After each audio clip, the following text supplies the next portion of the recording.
Rah!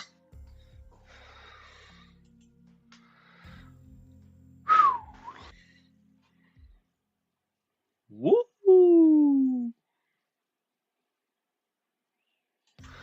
Hello, ladies and gentlemen. Welcome back to the weekly Steelchair. How are we tonight? How are y'all? What's cooking? What's kicking? What's up, Roisin? Yo, Zodiac, Fernando, Maria. Hello, hello, hello. Buongiorno. Hola. Allo. What is cooking, everybody? As always, when you watch this channel, it's not just about chatting wrestling. It's about having fun and knowing that everybody is welcome,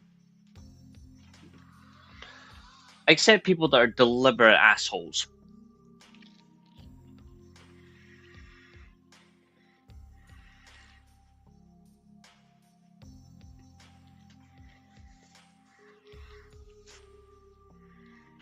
But we are kicking back, living large, having fun.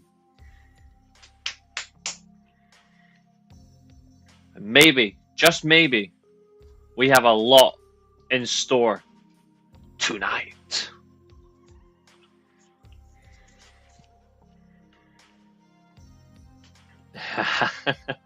Ave Maria!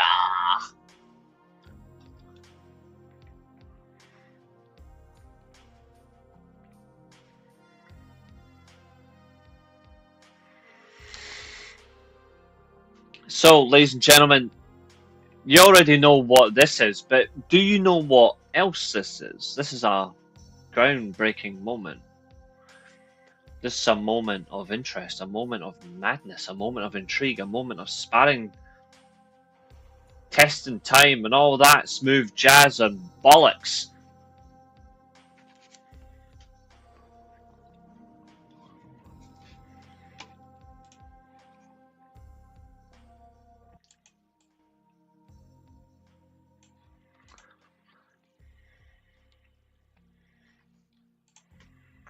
Fantastic question.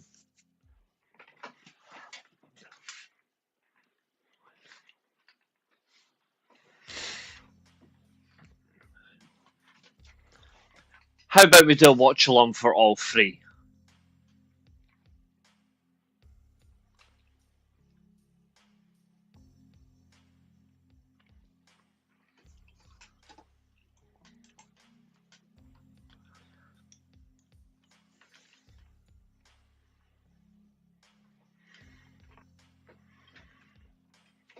I'm raring to go. I can do it.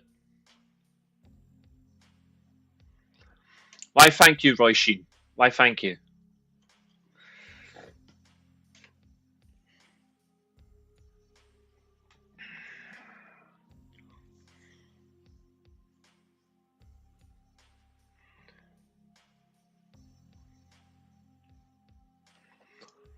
Yeah, how about we do that?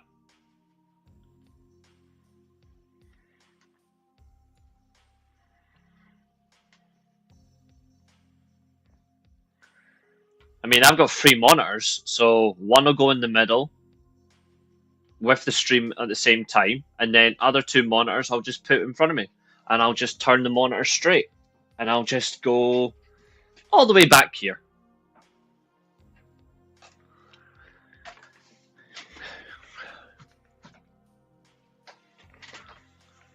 I mean, right now, where I'm sitting, I've got perfect view of all three monitors.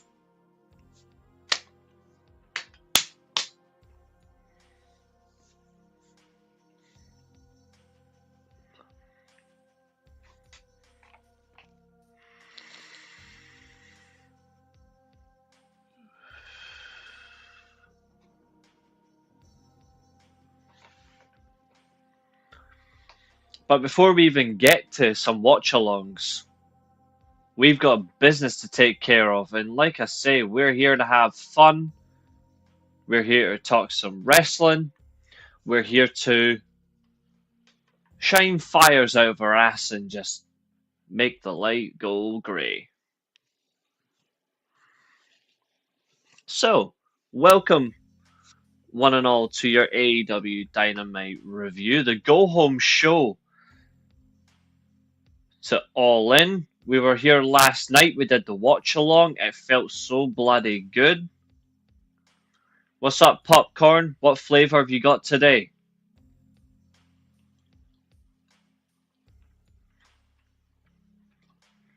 We're burning up the old salt mine, so let's start digging. Let's start burning.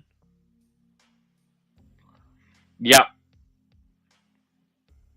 I personally think he's making a mistake, Catherine. I think he should go now. I get it, it's a hernia, you can do whatever. Me personally, I hate when talent do this. I think he should just go and get the surgery now.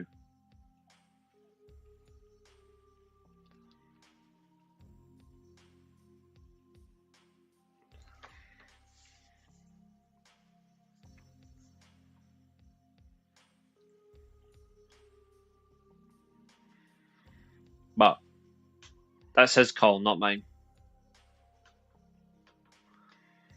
I don't understand why talent do it. Like, it's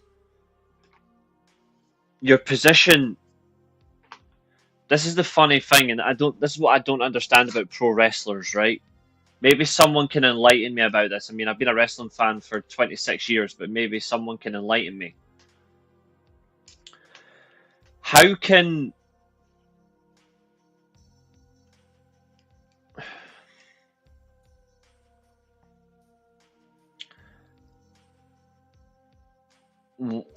can a talent prolong themselves from getting surgery when it doesn't matter if they're injured or if they're not on TV, their position is still going to be given to someone else?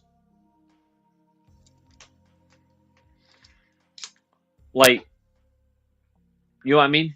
Like, really? Really?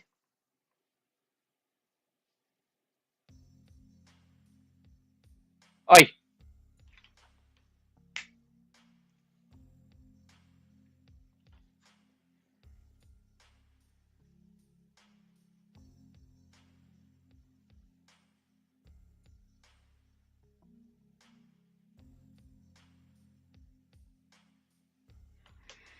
See the cheek here?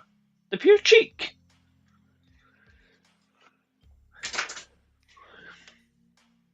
What's that on your eye? Sit still. No, no clawing. What's on your eye? Yeah.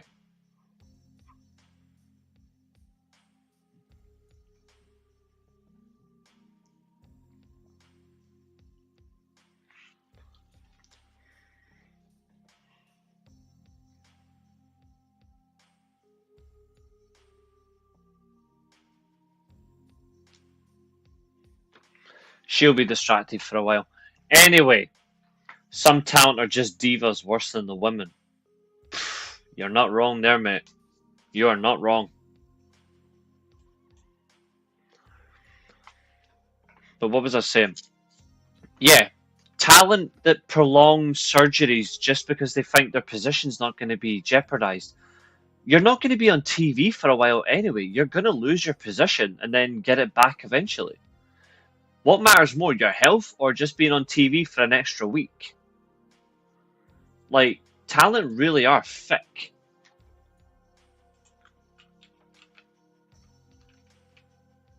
You know? It really bloody annoys me. I'm like, just go.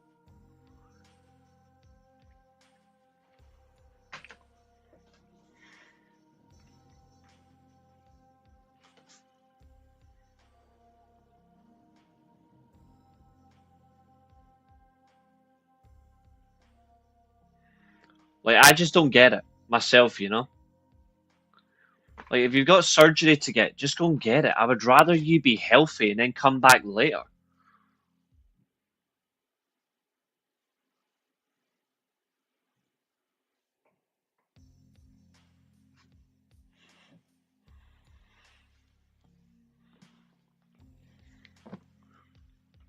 I mean, push comes to shove, you come back, you might get a delay getting back to your, if you're in a main event spot, you get a 6-month delay. Who cares?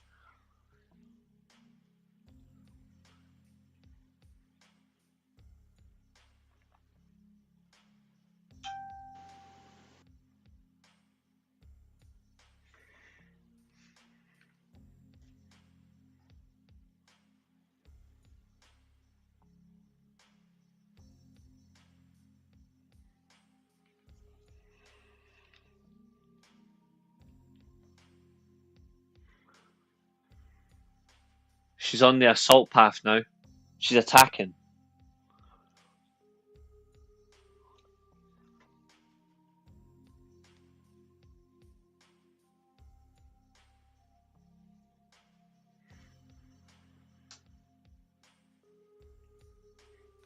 Hey, enough.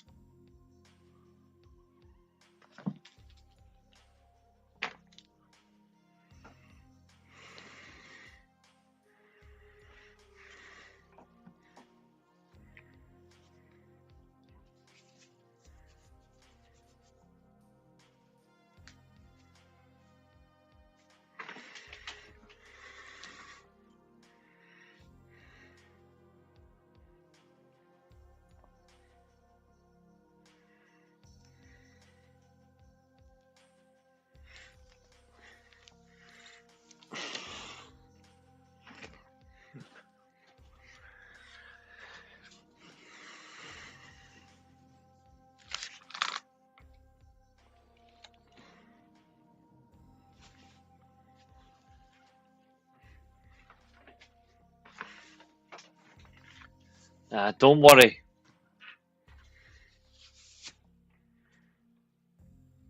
No markings. I'm all good.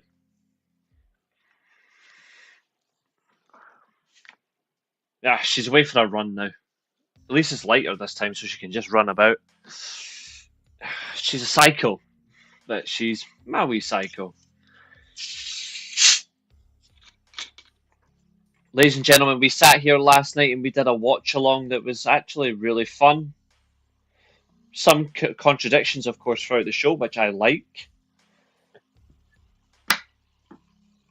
We had some very different opinions last night that actually makes it more intriguing, more involved. So let's answer the question now. How is everybody since last night's collision? Last night's Dynamite. An 8 out of 10 says Zodiac. I'm guessing what lets it down for you is no Kenny, no Okada, 1 point each. 1 point for Omega, 1 for Okada, I bet. A minus. Okay.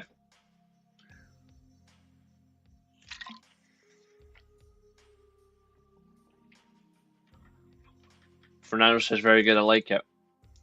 What's this?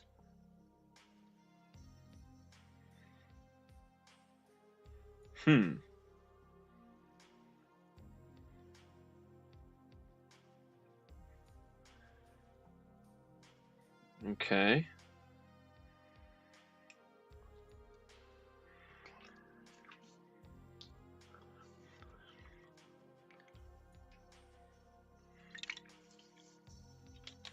All right, let me make some authority right now. It was a promo heavy show, Catherine. You're right. You, on the other hand, right? Ian, listen and listen close. This is you and me right now. My moderators put you on a timeout the other day for spamming the same stuff. I ask you kindly not to spam comments, just have fun in the conversation.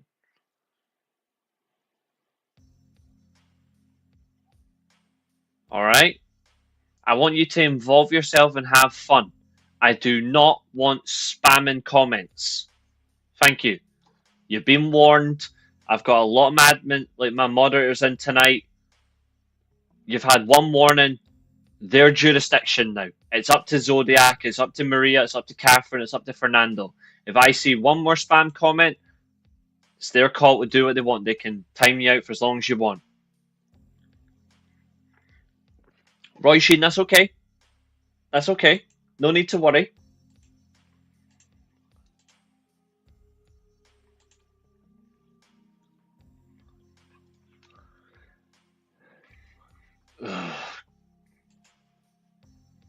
Hold on, let me fix that. I don't want that one.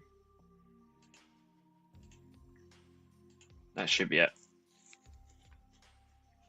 That should be it. Guys, it's your jurisdiction, by the way.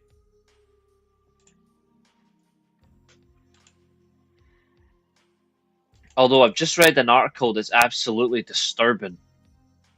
The swerve moment was outstanding.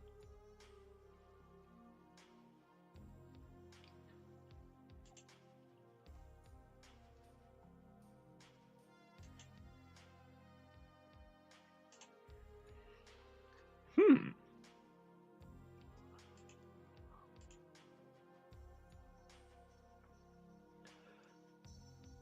Oh, so that's how you can get in and out.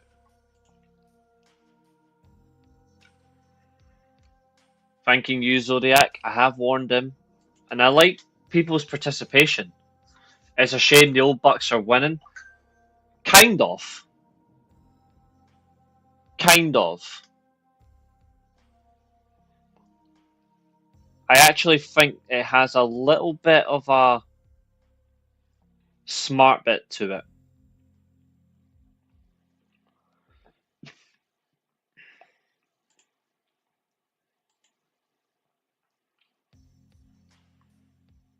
You know who I haven't seen in a while? Stussy or like. Funnily enough, we haven't seen the guy in a long time.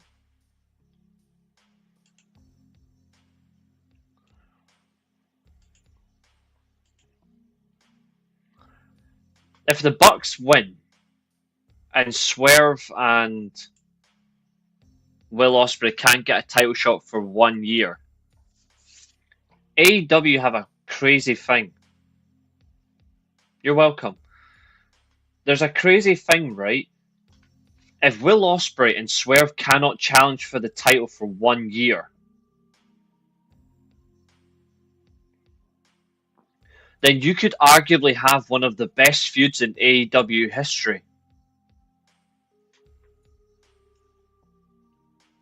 I bet my life on it. Nah, not really. I want to live. Will Ospreay versus Swerve, no matter who takes the pin or whoever, say one of them tapped out or they're forced to give up.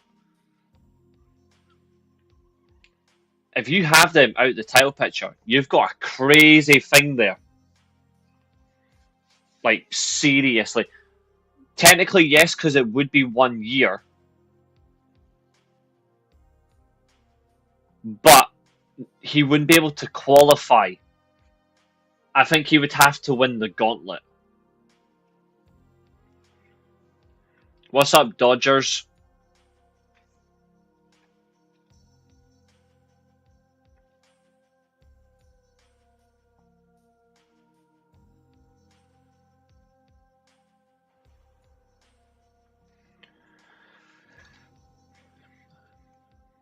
I actually think there's a crazy idea. See, next year, Forbidden Door, I think potentially you could see.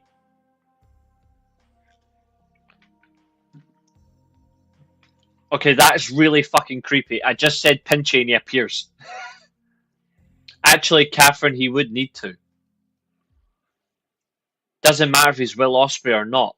If you're out of the title picture for a full year, you can't just go straight back in. Like, he would need to either do some sort of qualifying match or he would have to, well, become number one contender. You know? He's cashing in the same night if Hangman loses. Mark my words, if Hangman does not beat Jon Moxley, Tony Khan will have to live by the 1 year rule.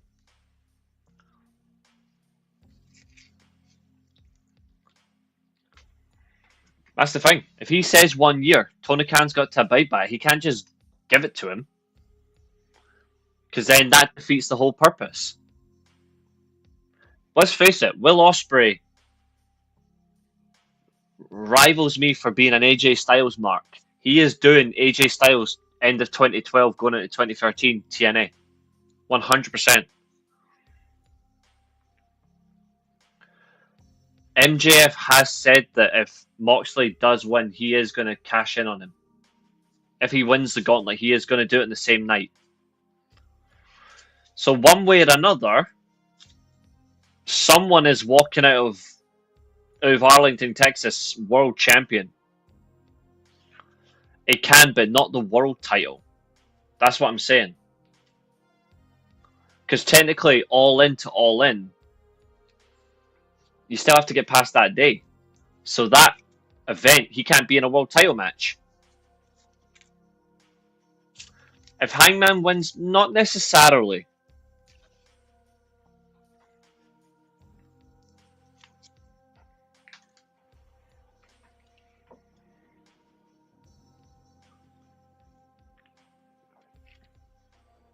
Not the world title. Trust me. Here's the thing. This is what you're overlooking. It can't. If you say to me you cannot challenge for 1 full year, you lose at an event, you can't go to the event the following year and go, yeah, I want the world title. Dude, you lost it on this event, therefore you can't. It would need to be the following event. It doesn't make any sense, you know? But there is an upside. There is an upside. We don't need Will Ospreay as world champion. Contrary to what people think, we don't need him as world champion. Fernando has said the name that we need world champion.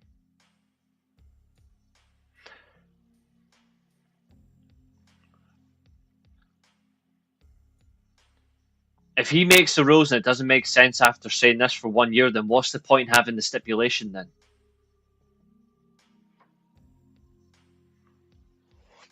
What's the point of having the stipulation?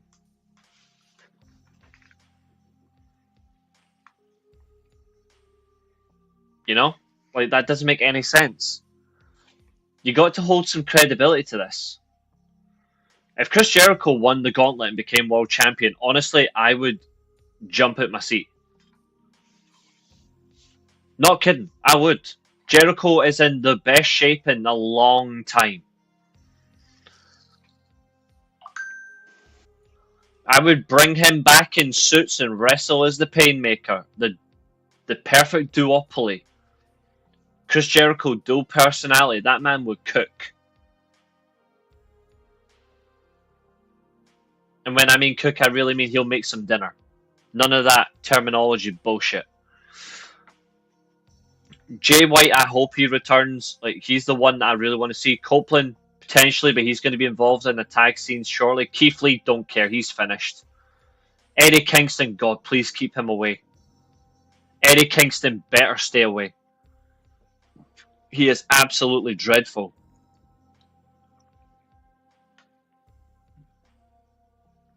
He'll be cleared soon, don't worry. He'll be cleared the same time as Juice Robinson. White isn't cleared yet, is correct. Please no Jericho. I've got nothing against Jericho in that way. If he came back fat like he is right now and he had put no effort into his body, then I would have kicked him out of the arenas, but he's got leaner. If he looks after himself and keeps himself going, he could be an asset. If he loses his way again, then he doesn't need to worry about getting a extension because he'll be gone. Hangman needs to win or Robert will shave his entire body. Catherine, you might be able to help. If he comes back as the learning tree, I'll be so disappointed.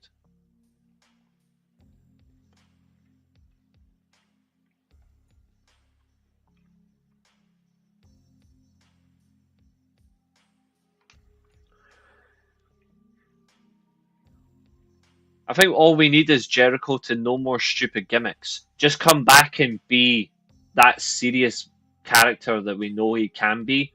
Because when Jericho is serious, Jericho is ruthless.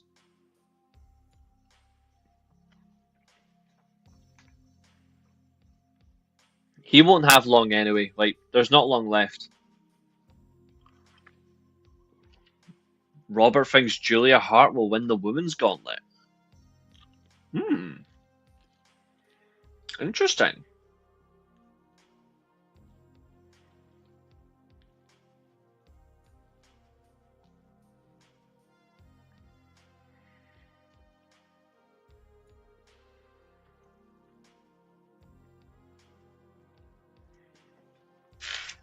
Julia Hart is excellent. I wouldn't be against that. I think it's too soon for Sky Blue. I don't think Thecla's going to win it because she's just came into the company.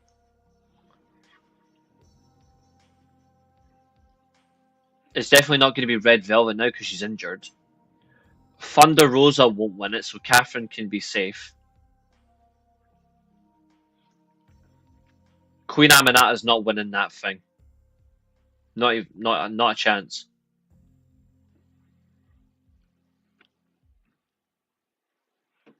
It's too soon for her.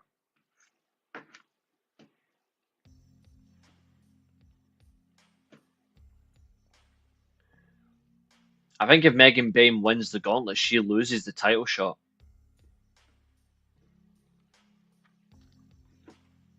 Like, I actually think she will lose it. I just got a funny feeling.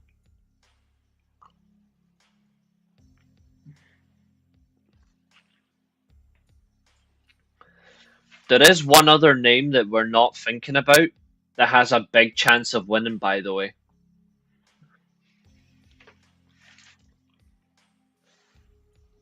I will literally hire a hitman on Tony Khan, Catherine, if Britt Baker wins that thing.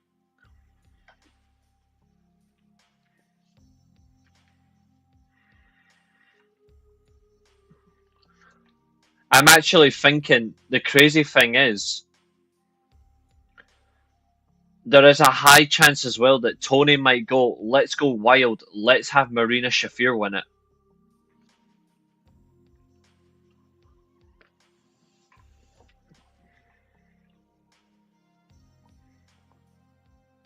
No, Catherine, because my hitman's going to hurt him. You wouldn't hurt him.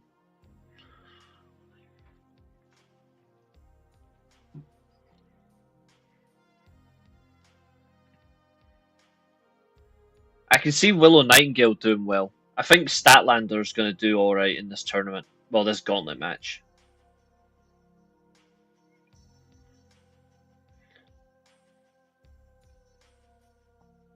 There is one person I absolutely can rule out now, officially. It will not be Shayna Baszler. Because her life has now went and turned upside down. Shayna Baszler is now a producer on NXT.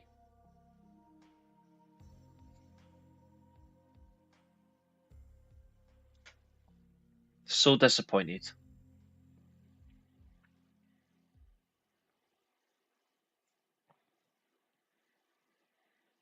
You sack her, then bring her back as a producer. Ridiculous.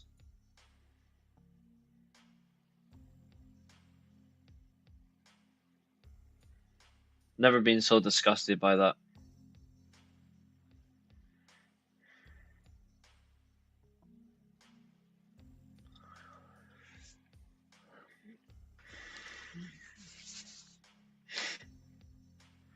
But anyway, All In is in 2 days. We need to talk about that. Gail Kim, nah. I think she's got her eyes on something else.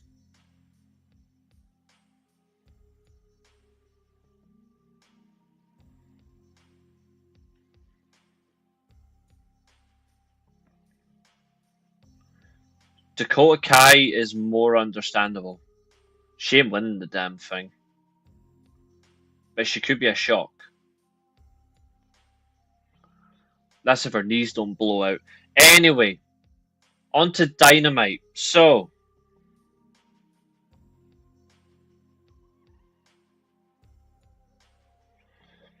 last night we did the watch along. Tonight you're going to get another one.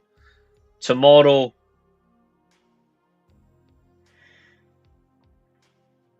is a review and prediction show.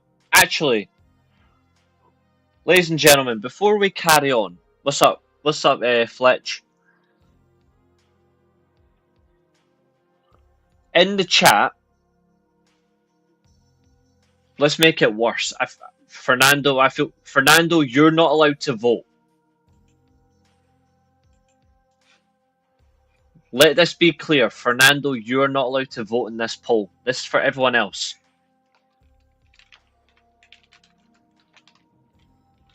Collision is tonight, yes.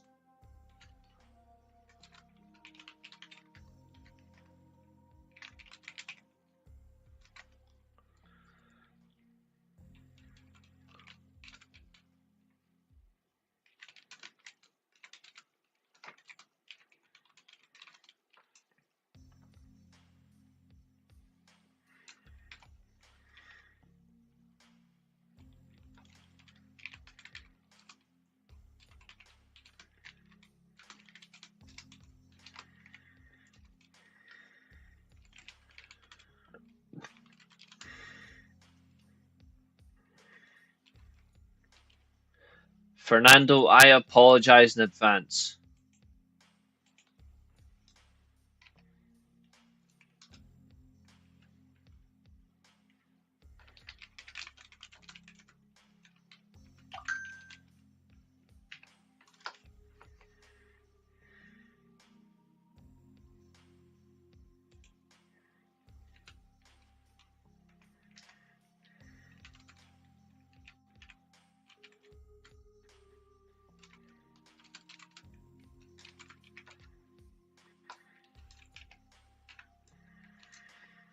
This is for Fernando's predictions title.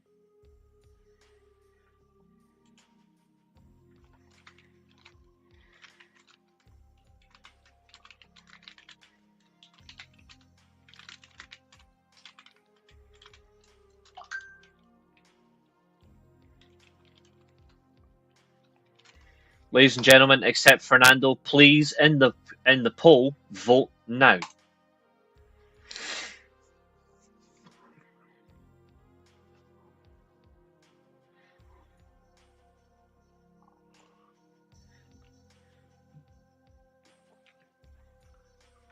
Remember, to beat Fernando, you must have a total higher score.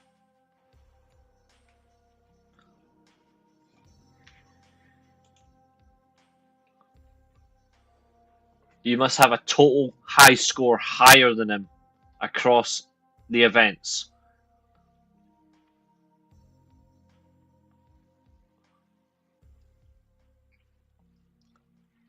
So far, we have 3 votes where we stick to the weekend event. Oh, somebody's put in a 4th.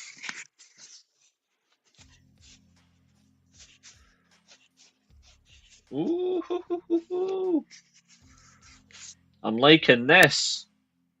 So currently, we have Fernando to defend his championship for the first time for Saturday night's main event, All In, and Evolution 2. I've now added the option because Supercard of Honor is this weekend, a 4th show. So far, the higher votes on stick rather than change. Take a short little break, 2 seconds.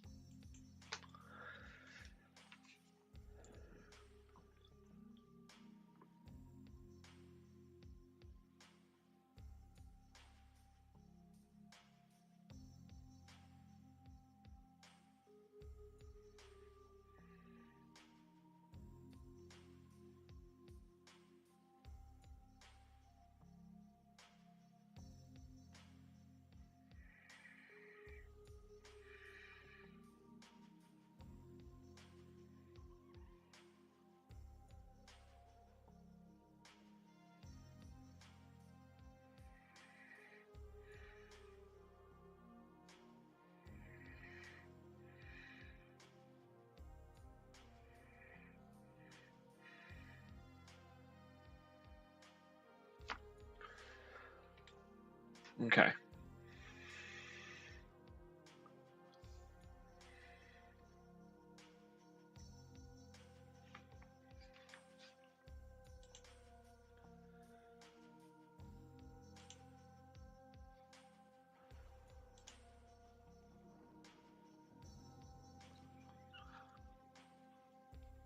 Yeah, we're just being harsh on Fernando. I'm only kidding. He's sticking with the 3. Okay.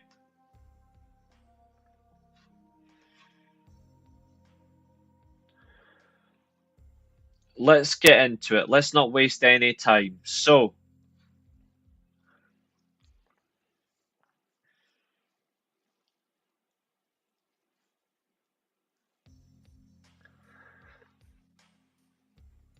Dynamite does begin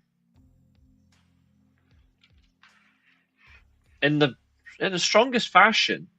It begins with the women's main event. Well, the main event for the women's division, I should say, for this Saturday's event.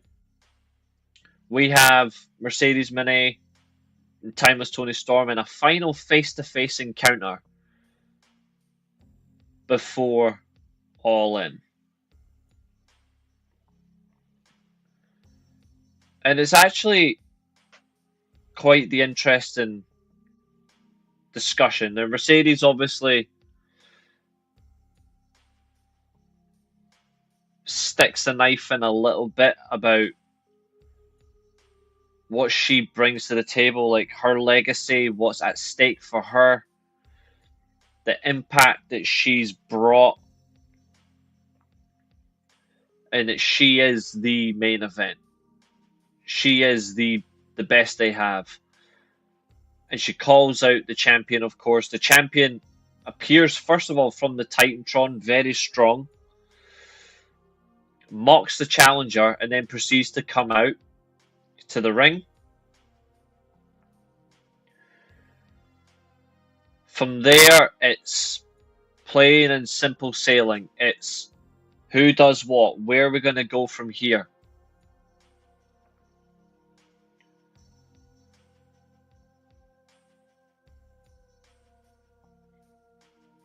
Now, last night on this promo, there was a few things that Mercedes said that just, it seemed quite contradictory. Like, it seemed quite contradictory to what she was saying. Like, she was calling herself the Alpha and the Omega, the blueprint, the standard, all that stuff that she does. But you can't be the Alpha and the Omega all at once. It's not possible. She then, whether you want to say she fucked up or not, or she's making a mockery, I think she's making a mockery of Evolution because she gets her dates wrong. But she does make reference, of course, that it does rile up the crowd a little bit. Yeah, the oxymoron, that's for sure. But she keeps giving herself all these monikers, and I'm like, okay, that's fine. That's well and fine, giving yourself all these names, all these titles. The only thing you should be wanting to call yourself is AEW Women's World Champion. That's the only thing right now that matters to be called. That's what I'm saying. She made a mistake. It's not a big deal for me. But I think it sounded more like it was a slight mistake. It was also a little dig, which I kind of liked as well. So I'm not mocking her in that way. I'm not knocking her at all.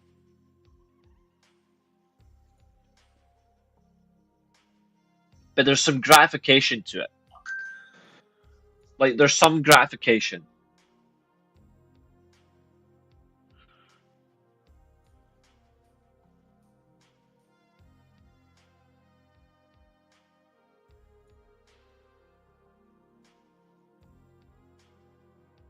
Two seconds.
Ironically, you say, like, I said his name earlier on, and he actually appeared because he's not been here for a while.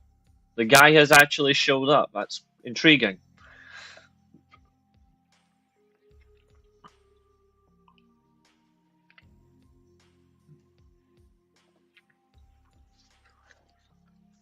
Now, Now, I did say you can go back on the watch along. I'm not going to change my words. I'm not going to change my perspective. When I looked at that promo last night and listened to it at the same time, I'm looking at the body language and I'm listening to the words and the tone.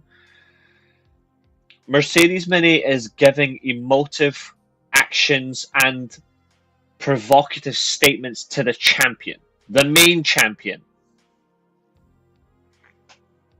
However,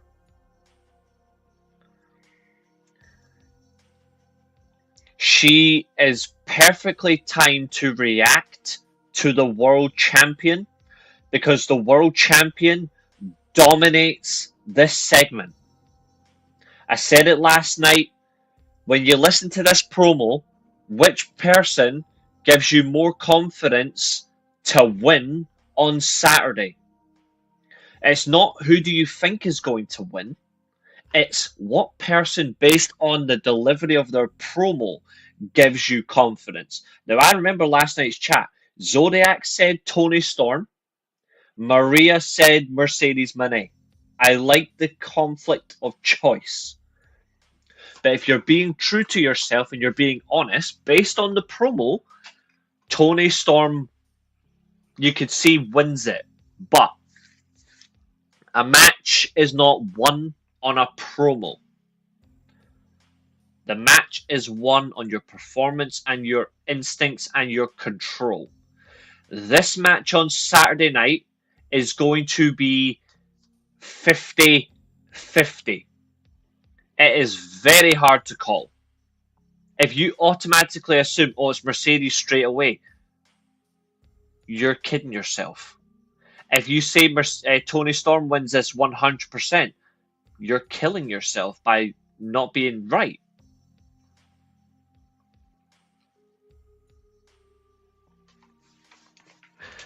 When you look at the main card for Saturday night, you've got some really interesting matches that are tricky to call. We mentioned one earlier on, the tag team match, the Bucks versus Ospreay and Swerve. That's one.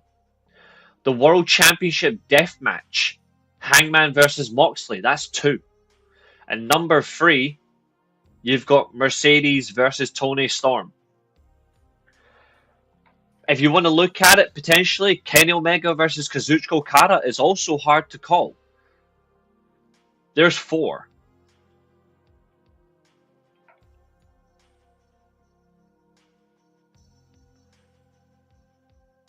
I, for one, am very excited for this match.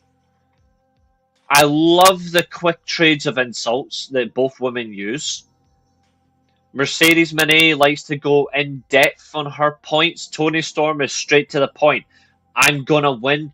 Eat shit, bitch. Straight to the point.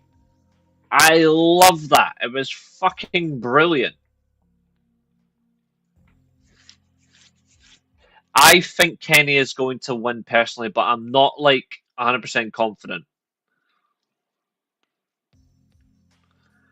But there were some amazing lines, by the way, in this segment.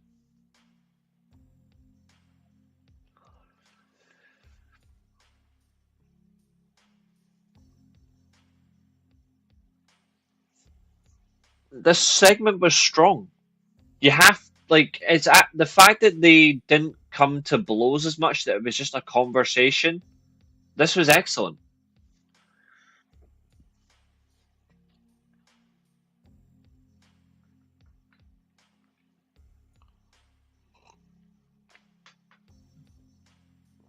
I think for now the best scenario to say, Maria, is this is potentially going to be. I don't think we should put so much pressure on them, but they'll be feeling the pressure themselves to deliver. I think we're in store for one of the most exciting matches you'll ever see, with no debate about it.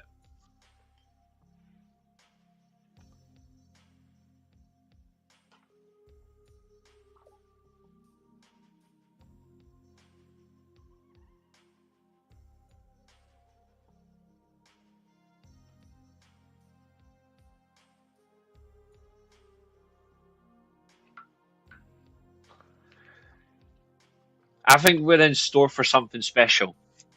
I'm not going to say right now it's the greatest or in wrestling history, in AEW history and wrestling period, because you've got a lot to get up there. There's so much enjoyment at stake. Roy Sheen, that's understandable. Don't worry.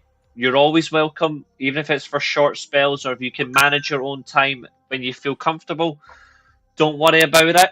It's all okay. You look after yourself. We'll be here again tonight later on. We've got another show after this. We're here tomorrow. We're here Sunday. Don't worry. Certainly here.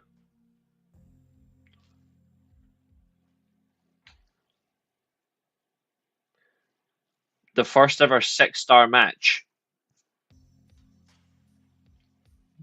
I'm assuming, Glenn, you're saying for women specifically. Fernando says Tony Storm wins. After giving all that last night to me about Mercedes Moné. You, sir. You, sir, are quite the character.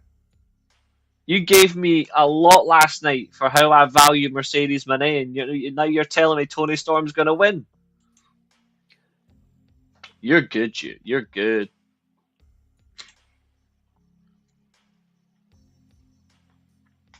That's what I like about you guys. You really hit hard. Mercedes and Tony have to perform at a high level because of all the bullshit there's going to be in the main event. I hope to God that main event goes close to an hour. Like all round facilities. I hope they don't condense the card. I know you asked about that, Zodiac. I hope they don't condense it. This is the biggest show of the year. Go all in. Don't, pardon the pun.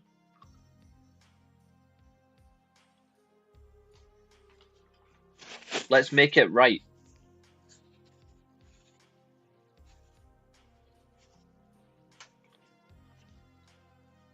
What makes you think he'll book Tony Storm to win?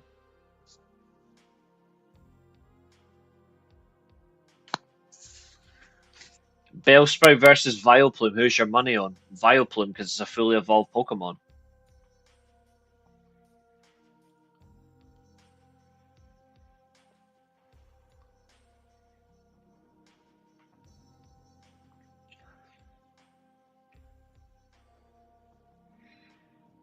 Interesting. So the guy says the highest the match will go for him is 4.5. What you're basically saying there is you are not allowing your mind to be enthralled, where the match could get better than that. I'm not knocking you. I'm just telling you that's what it is. You're basically saying your mind won't see past that. That's not an insult, by the way. If anyone thinks if that comes back, it's not.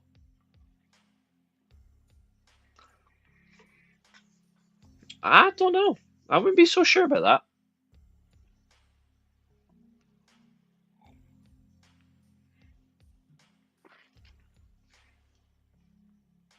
The funny thing is, I could see her dropping one the minute if she wins that world title, the TBS title will just be handed over.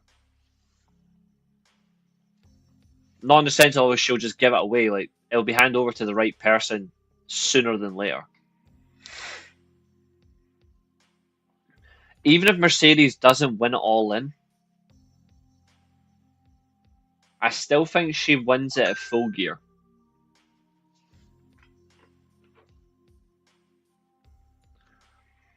Mercedes is a whole lot better than Timeless. In terms of the in-ring, she is. At everything else, no. Victory Bell or Vileplume?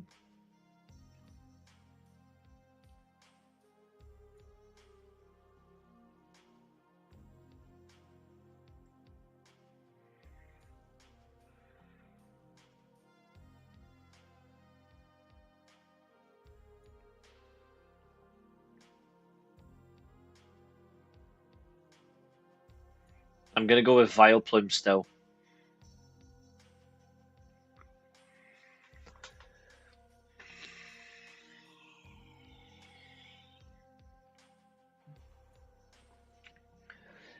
I think the one thing that matters though is nobody should be wanting to go into this event and hoping that the match fails.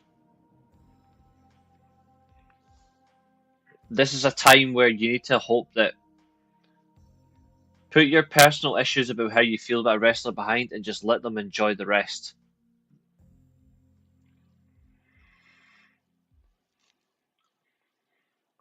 Hate to disappoint you.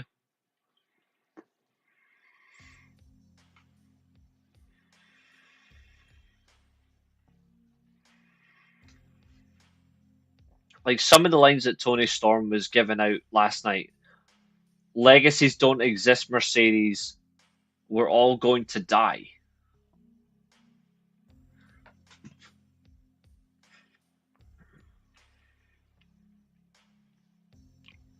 That was mental. Like that is a mental line. That just sums up the delicate touch that she has. Like she can go into a promo all guns blazing, then she just claws it back with little things, and those little things stands out.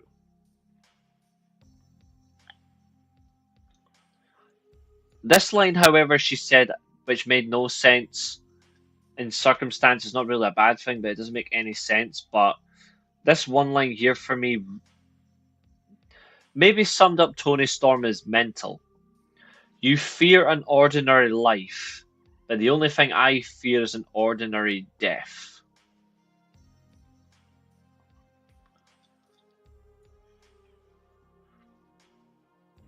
That doesn't make a lot of sense.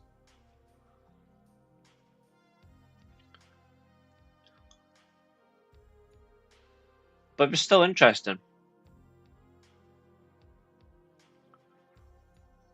And so that exactly that's exactly what I'm thinking about. Why if legacies don't exist or matter, then why maintain it? Well, technically they are because it's built on the legacy of a great man and his legacy to the business. It just for me doesn't seem logical. Tony Storm, she has lines that are contradictory or a bit too over the top where we don't see any relatability and then we lose sight. But then she has those little comments that rein you back in and you're like, this woman just this is what we see. Like, yep, that is a huge legacy.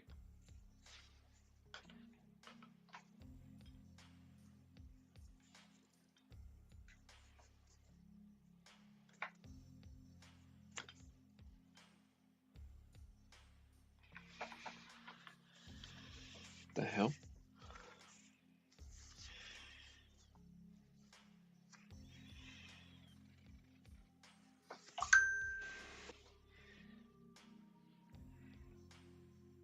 Yep, hardcore legacy. It's all there. Like, it's just a part of it's just a part of Tony Storm that I just find odd. That doesn't make sense. Like that doesn't make any sense to me. That line, and I'm trying to decipher it.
Strange.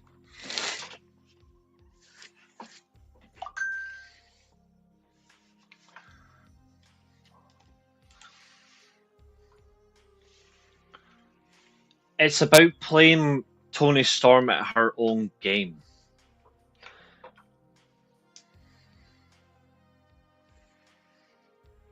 If you look at Toni Storm's character, it's from a period of time where over sexualization was, in the nicest way, heavily encouraged.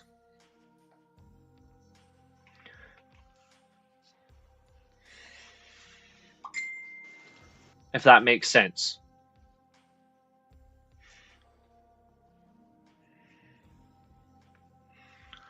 Now, as for she needs to win because she has too many titles, fair argument. She's just going to get another one. As for this, as much as I would like it, that's not going to happen. That will not happen.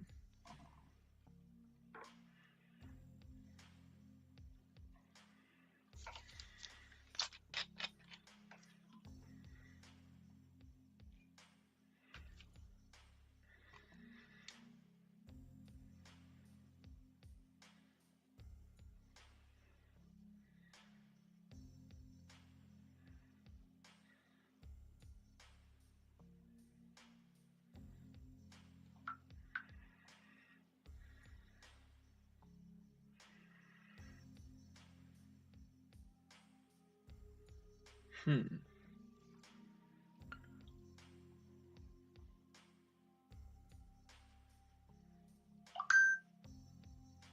fuck?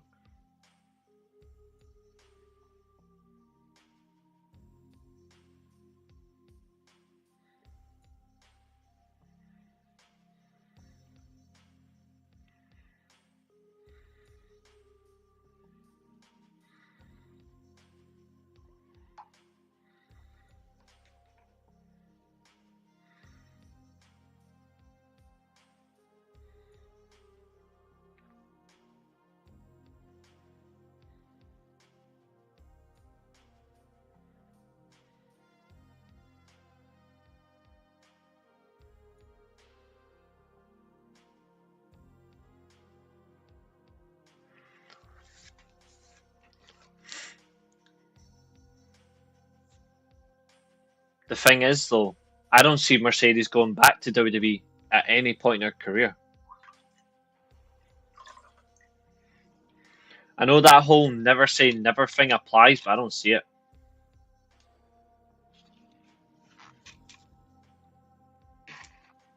She's definitely in the top 5. You could honestly say top 3, being truthful.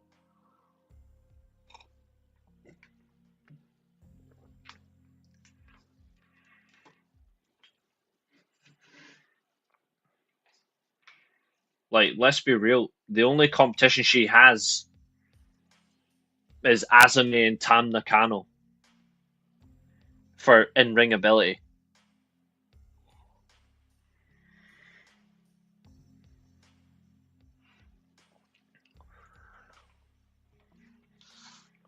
She probably, like, not probably, she may go back to WWE. I just don't know if she will. And even if she does, what exactly are they going to do with her?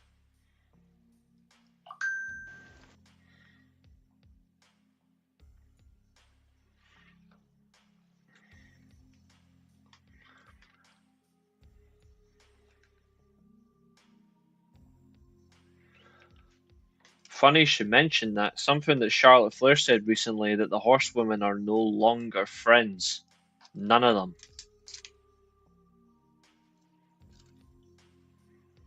I think she loses one of her women's titles to Alex Windsor, the British title.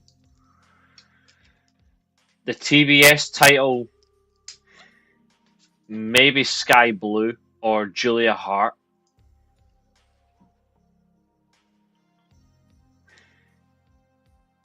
The others, I'm not sure.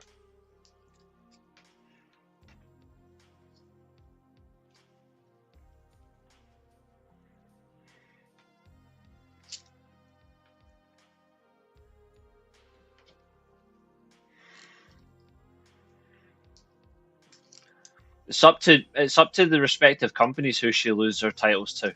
That's the thing. They make the call.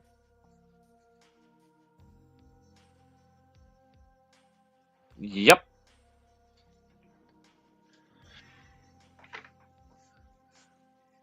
And false pretense that you're better than everybody.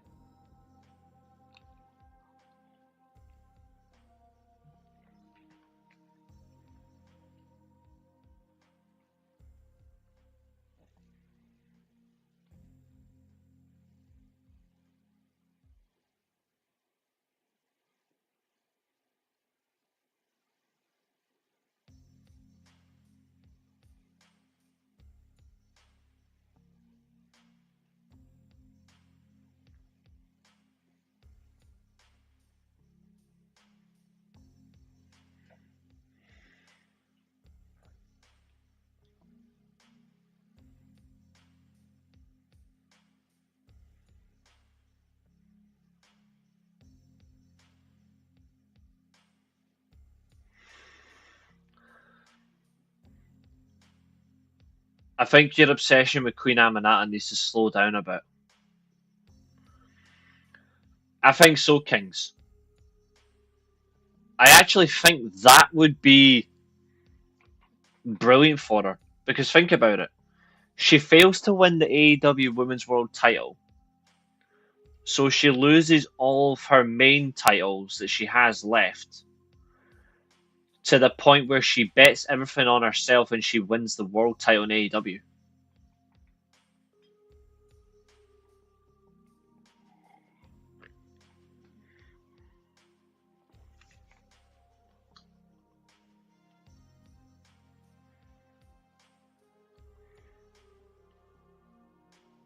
She's been collecting belts for over 400 days.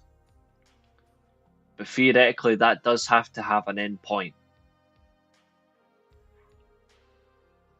At some point, that has to come to an end.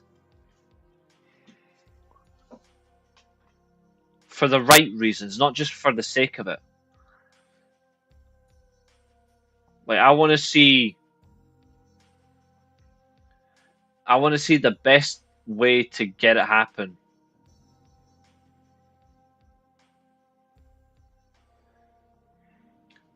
It's overkill if she just keeps successfully defending. I agree, but if she was to lose all her titles en route to, say, in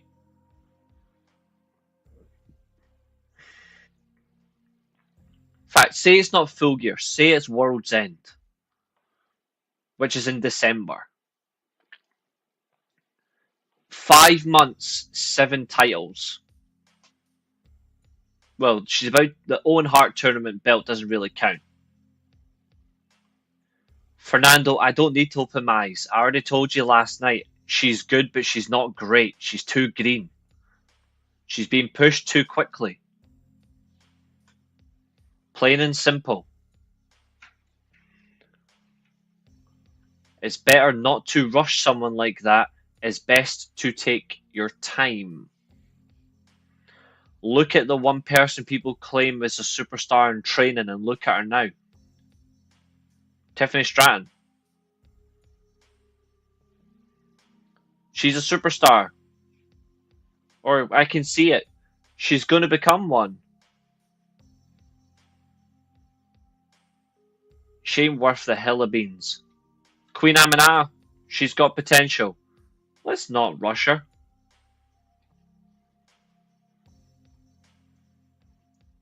I don't want to see talent get rushed.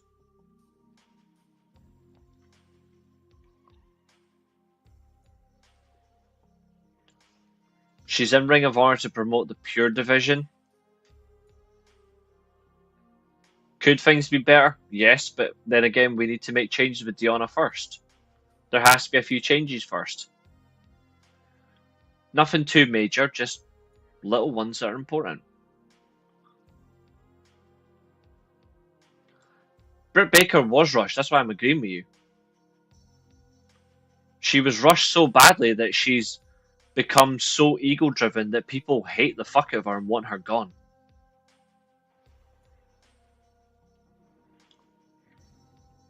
Serena Deeb's on Ring of Honor. She's part of the tournament for the Women's Pure Championship.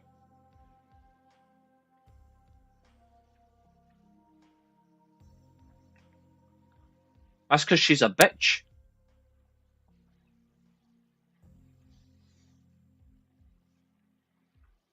Britt Baker is the biggest bitch in AEW. She was pure celebrating. Oh, I was the first woman signed.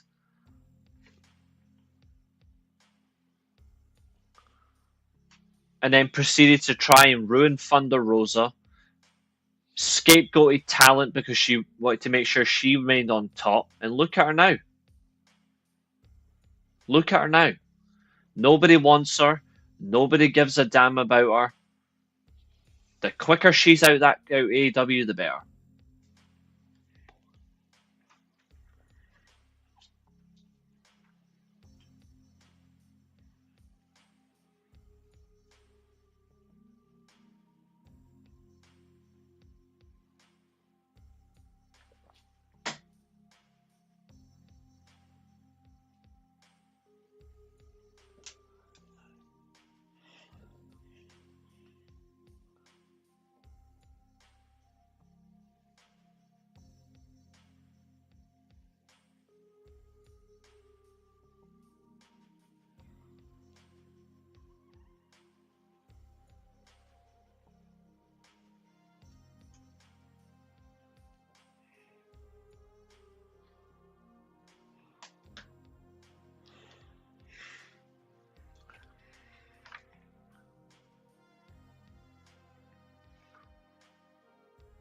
Because she would find a way to sue him for wrongful dismissal.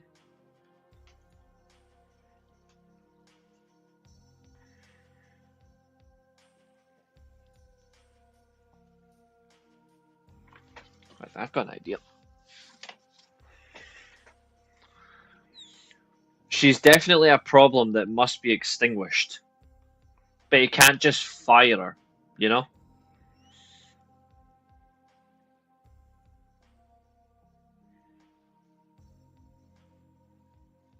Ospreay won't be champion this year.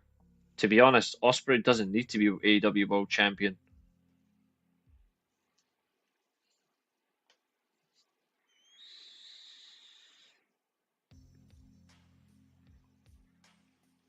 I think they're building up to Swerve versus Ospreay again, World Championship at role reversal.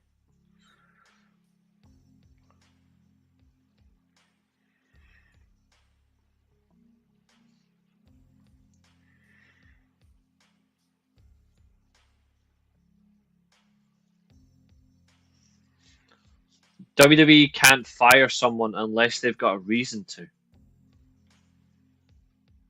Like, they can't just fire you. Like, they actually have to have grounds to dismiss you.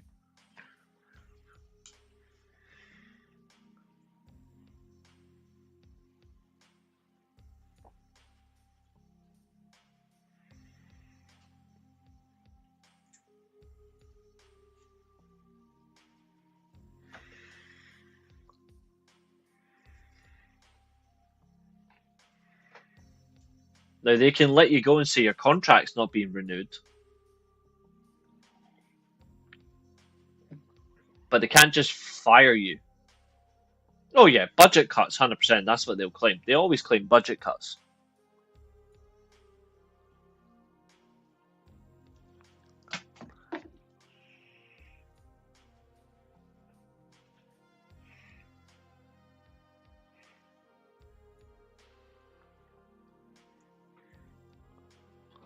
Come and get it.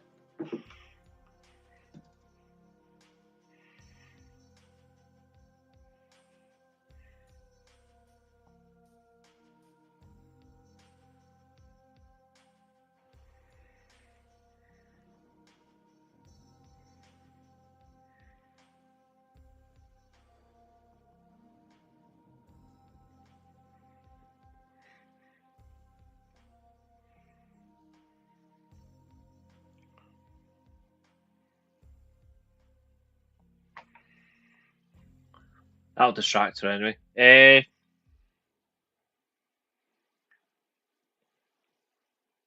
I think she's 2.5, 3 years old. I'm not 100% sure. I'm sure she's 2.5. But she's a pain in the neck. Either way, brilliant opening segment. Fair play to the women. The women actually bet on themselves here. The women actually took themselves to a level that was needed and necessary. Up next, first match of the night, we have, as they're calling themselves, Proto Sheeta. The Proto Star, Kyle Fletcher, the Alpha, Kaniska Takeshita, in tag team action against the Burglar and the Ski Mask, Brody King, and his tag team partner, the Ring of Honor World Champion, Bandito. This was short but fun. Like, this was a considerably short match, but it was actually fun to watch. The speed in particular of Takeshita was probably the main highlight. There was a lot of very fun spots in the match that really had people questioning their motives about how do we fit certain talents into their position. So, for example, the sequences of suicide dives or swan dives or tope con helos or planchas.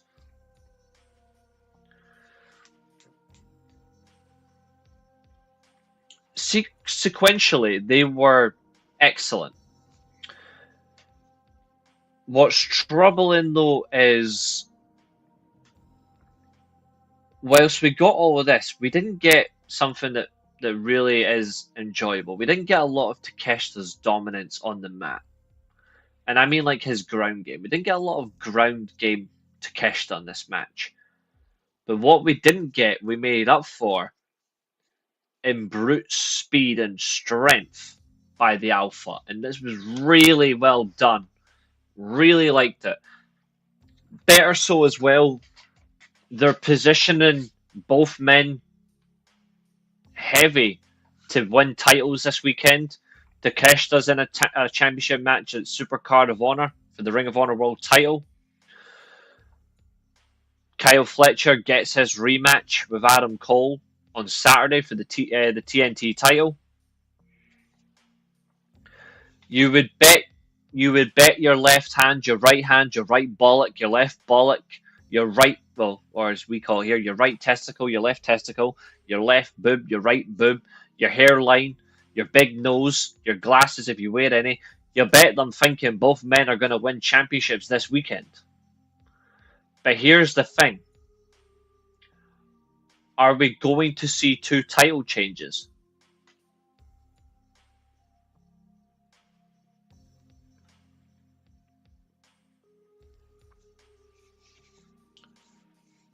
Testicular fortitude.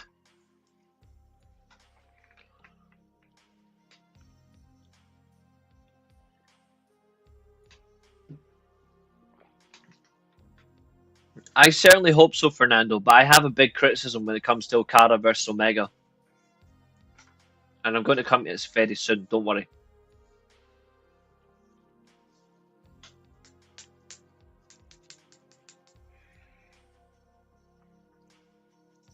Me and Zodiac have the exact same issue when it comes to Okada and Omega.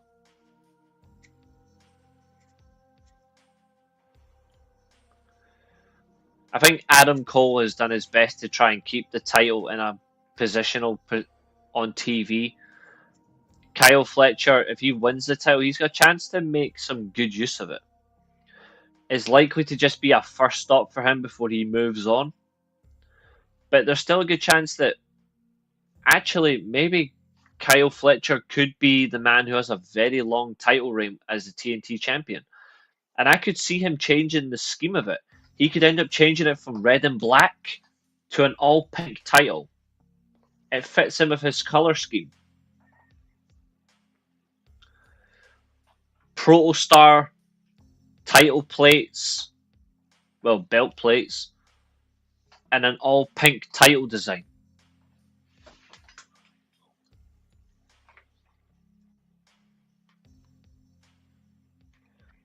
Yeah, Adam always made it priority that the title was visible and presented, and you knew who the man is. That I like. That is important. You can't let those little moments take for granted. Adam Cole certainly should have had a lot more title defenses, but when he has wrestled, he hasn't missed a beat. He's had some hard matches, but he's at least gave his opponent the enjoyment of an opportunity. Now is the time for Kyle Fletcher to take advantage of the opportunity and win this belt and see what he can do with it. There hasn't been an interesting high flying champion of the TNT title since either Sammy Guevara or Darby Allin, depending on how you think about it.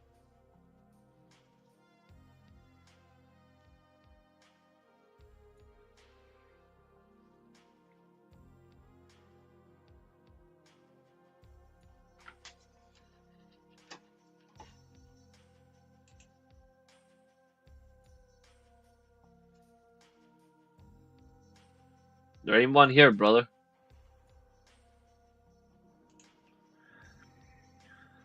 I think the trouble is for him to elevate it, he would have to still be. I don't know why they haven't done enough with him though. I don't think that's down to him. I think there must be something else in the background, you know. Again, that's pure speculation. We don't know. We can never be too sure until the end. Either way, fantastic match.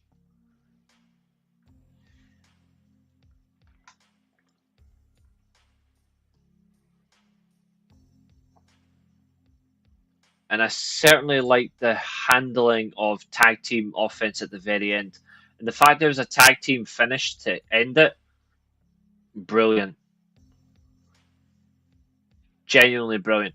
There was a couple of pre-tape promos as well. Standard procedure, of course.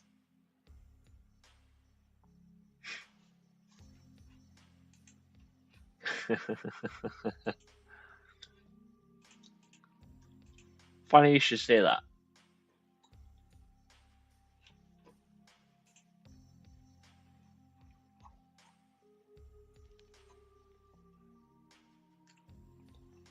Very smooth.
Don't say I'm not good to you.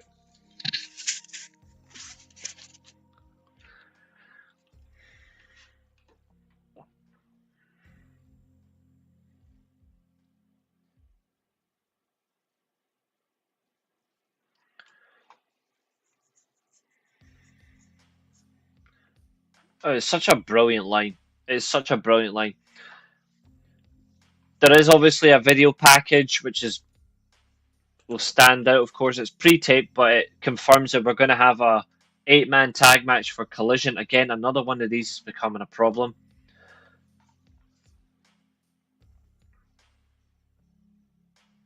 And then, of course, we then get an interview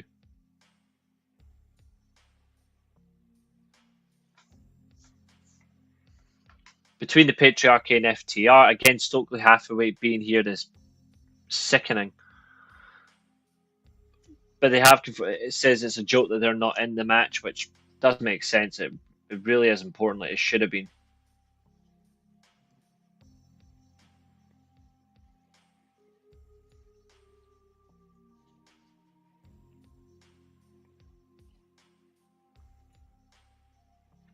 I was going to say, Okada's last, 4 or 5 matches have generally been excellent.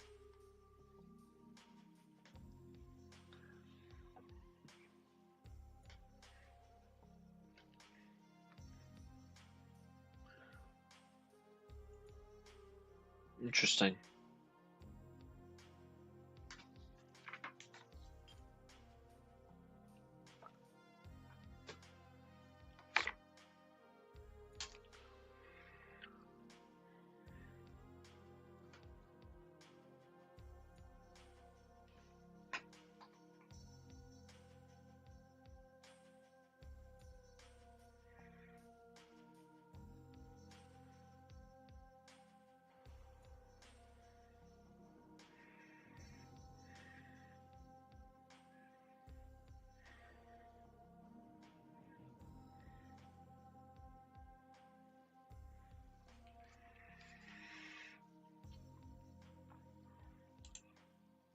The Rock's button?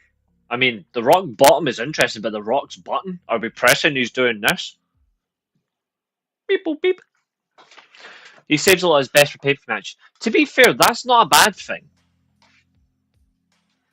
That's not a bad thing. The Rock's button actually would be a very cool finisher, because watch this.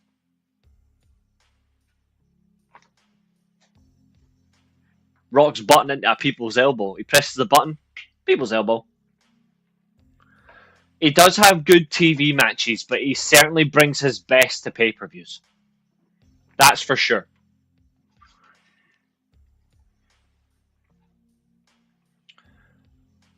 Up next, it's Super Bald versus the Vanilla Baby Midget. It's, as Zodiac says last night, show some love for Ricochet.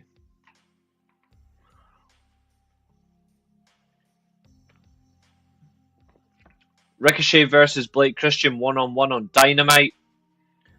The Gates of Agony do come to the ringside area, of course, during this match.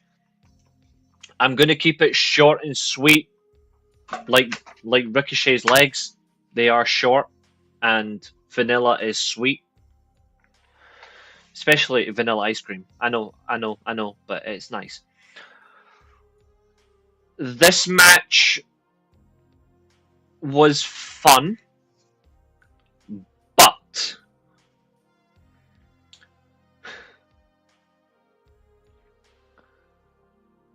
it was so unnecessary.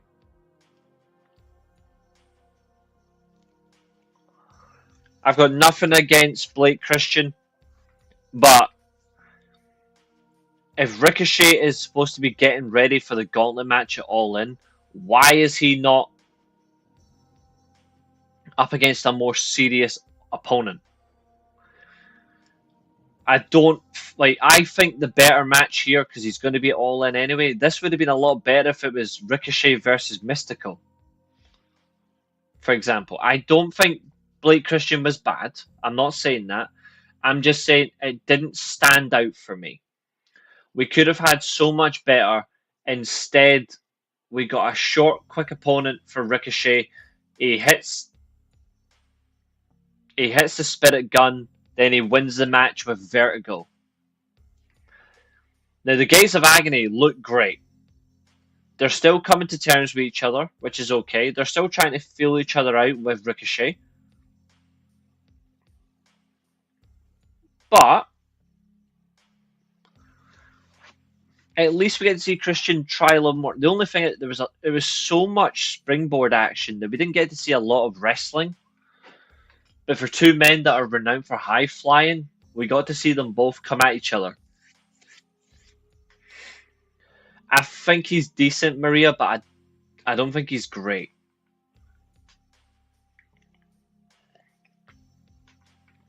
I think he's too coincidence by his name. I think he's too vanilla. I think he needs to add a bit of spice, a bit of flavor.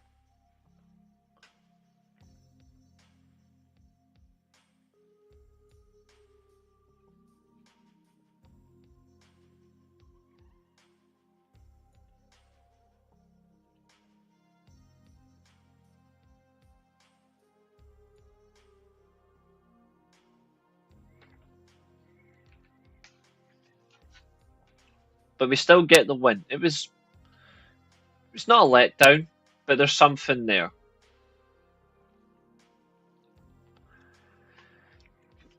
Now, last night Zodiac got so, yeah, he is, and I think that's something that they need to try and improve on that.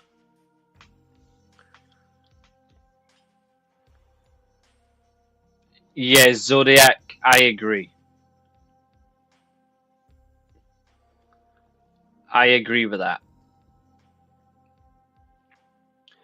Backstage, we see Zodiac's favorite human being and his crew in blue suits with a grey suit MVP preparing with Renee Paquette, who is dressed in some sort of rose all like all in one suit, which I found very interesting.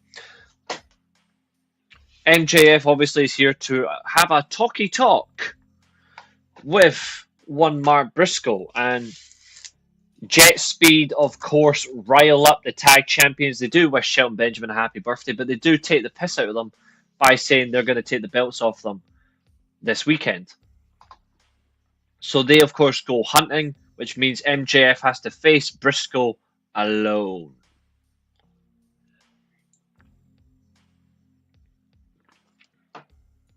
Who, Blake Christian? He probably did, because everyone's had a shot at Cora Jade. Even the janitors have probably had a shot at Cora Jade.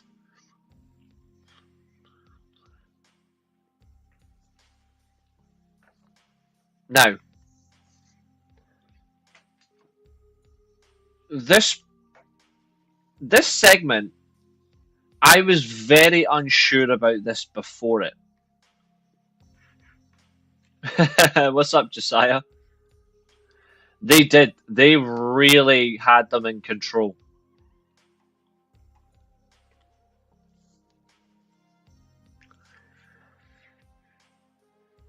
Now, last night, I know I made a lot of accent jokes regarding country people, like the country, like, and it was absolutely entertaining for me. But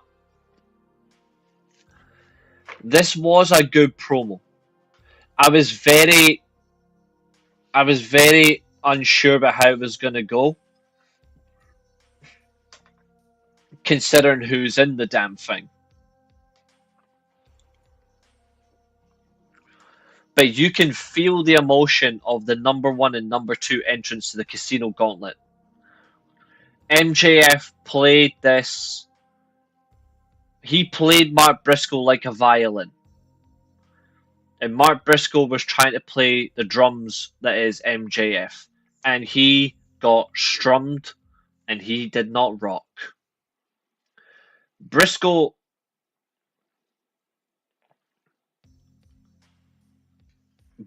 did leave one fantastic line, but so did MJF.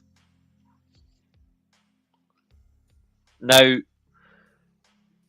Briscoe's best moment was saying MJF is bankrupt.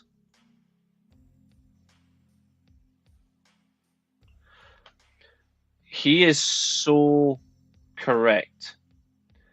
I know he's going to be involved in a short program that potentially includes a match at SummerSlam. Yes, he will be on tomorrow's SmackDown.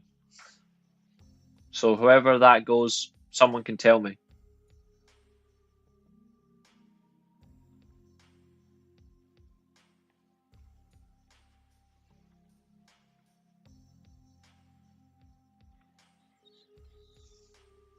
To be fair, I haven't got a clue who Jelly Roll is. Like in terms of like what he does. Like I know what he looks like. He looks like a poor man's version of Rag and Bone Man or a chubby Post Malone.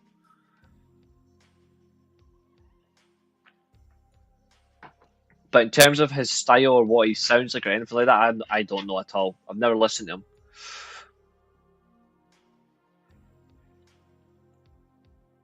So Briscoe, of course,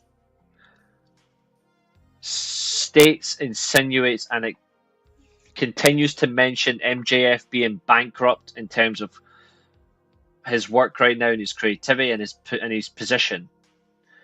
And then MJF with an absolute lethal line when he says that Jay Briscoe is one of the greatest wrestlers that ever lived. And that he's looking down. He's looking down on his brother, and he wishes that he would have wished that he was in the accident, not him. That was fucking exquisite. Now, I do have some. I'm hoping after this, because again, I won't stand by it. I said the same thing regarding Owen Hart. You can't keep mentioning the dead like this. But you know this would have been approved by Mark's dad. It would have been approved by Jay's family. But I think I'm hoping they've only approved it as a one-off. MJF has asked for a program with Mark Briscoe. I'm hoping that this is a one-time mention of Jay. After this, just make it about your better life in New York versus his diminishing life in Delaware. You do not have to go so far in on the dead. That's why I'm fine with one time only, no more.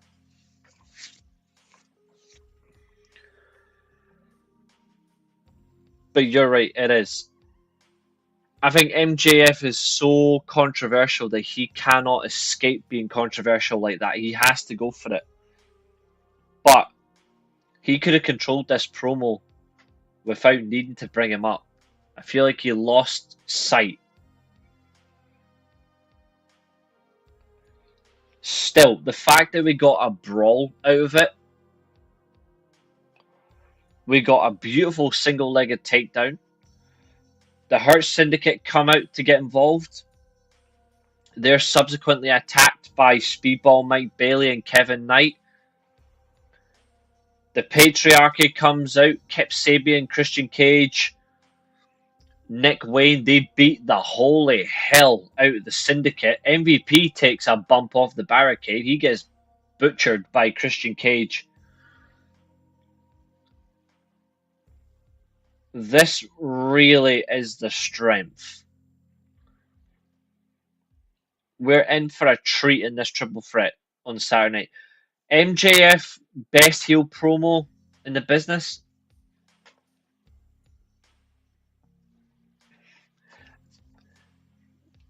Zodiac might not like this because I know he's a big fan of MJF, and I'm a fan of MJF as well. But I still think the best heel and the best heel promo is the man that came out to the ring at the very end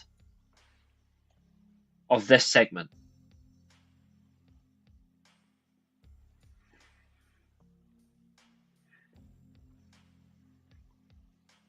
Nah, Drew McIntyre's not the best heel promo.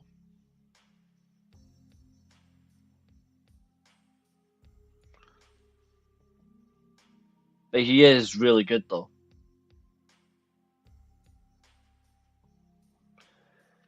I still think the best heel and the best heel promo in wrestling, I still think is Christian Cage. I've been saying it for a long time. I'm not going to change my mind so quickly. But I still think it's Christian Cage, honestly. Like, that guy is an absolute genius.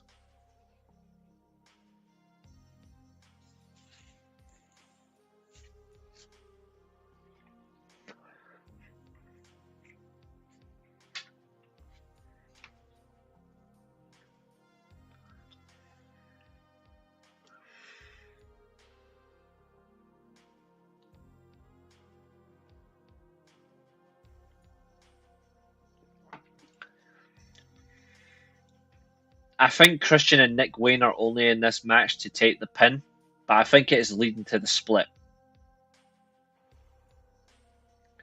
The funny thing is, Zodiac, we've seen it before where people have tried to tear Christian apart. But he just does not know when to quit. Look at MJF and his feud with Chris Jericho a few years ago. Everybody was like, nah, Chris Jericho doesn't stand a chance. And I'm like, Chris Jericho's one of the greatest mic workers ever. Are you insane? And they really went up back and forth. Like, that's up there with Punk and MJF on the mic. In all seriousness, the Seven Sins of Jericho. Not yet. I think we will, though, at some point. I think it would be a very interesting encounter.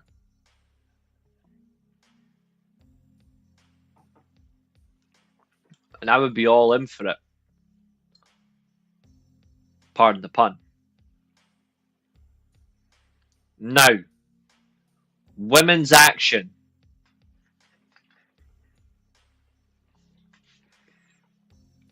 Fatal 4-way. Yeah, Nick hasn't hit puberty. Wayne is likely to take the pin. I think so as well.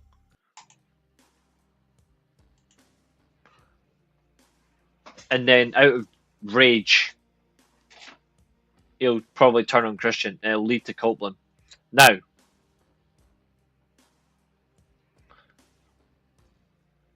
women's action, fatal 4-way. The winner is the number 2 entrant in the Casino Gauntlet match Saturday. The person who wins this match will start alongside Chris Statlander.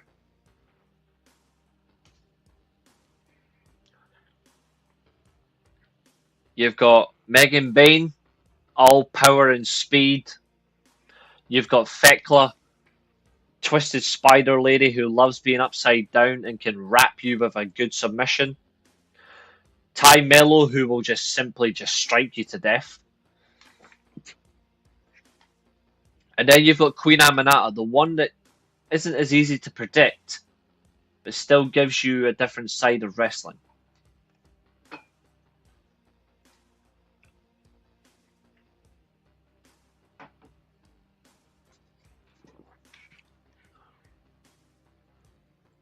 Yeah.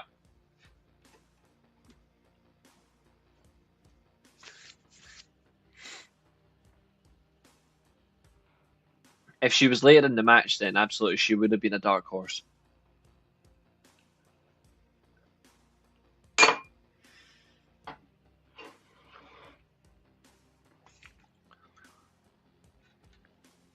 First of all, fair play to the women.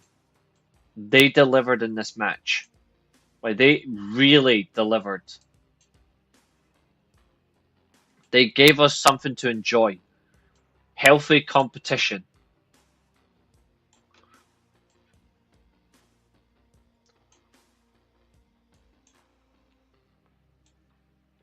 I don't think anyone realistically thought this match was going to be even better than it already was.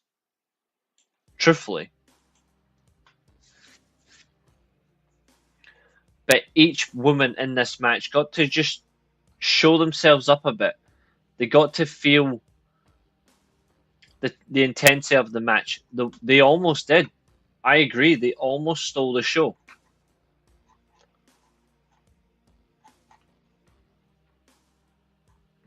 And rightly so. I mean, you put time and effort into these women, they're going to deliver.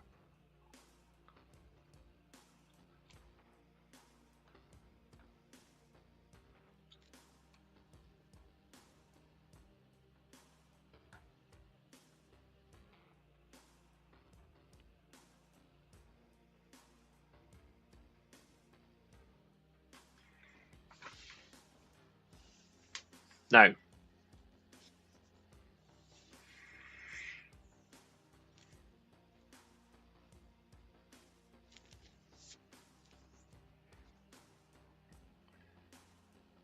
you look at this match, how it started. It's all about Ty Mello trying to get her hands on Megan Bain. She certainly delivers. Outside the ring, all three women are attacking Megan Bayne. Any means they can. High flying moves, fast paced assault. We get flying clotheslines. We get a. That Fekla upside down spider walk is incredible. We get the Thai KO as well, which nearly gets the win. To no avail.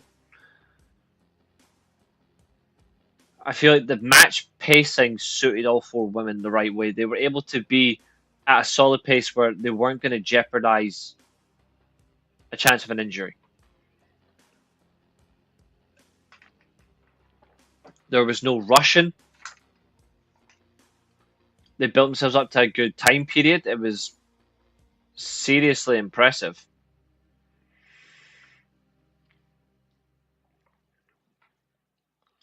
But by God, Megan Bayne, you are power personified. And she wins with a running Liger bomb. And even more so is she wins with a Liger bomb where she tucks the opponent in.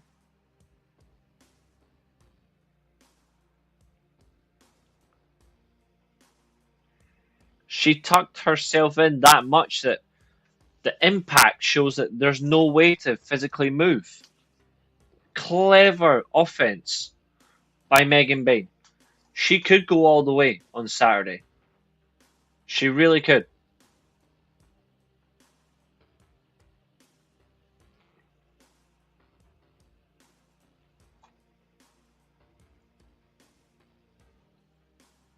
So good. And that headshot from Amanata, she really stuck it to Fekla.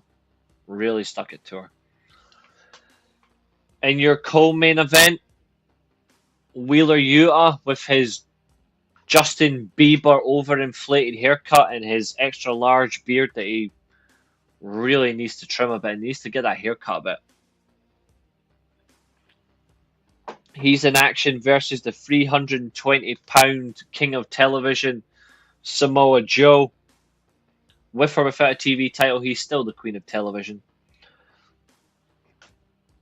Wheeler Yuta offensively does get a lot in, but his big mistake was, of course, the one dive where Samoa Joe can get out of the way, and Samoa Joe just takes control and he leads to the patented Coquina clutch.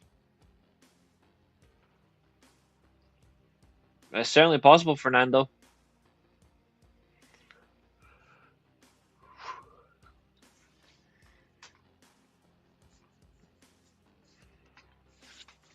Wheeler Yuta was only caught in the Coquina clutch after an attempt at a pinfall backfired. Serious backfire. Gabe Kidd would show up, get involved. He would attack Samoa Joe. Really laid it in, Gabe Kidd. Like, Gabe Kidd is so damn good.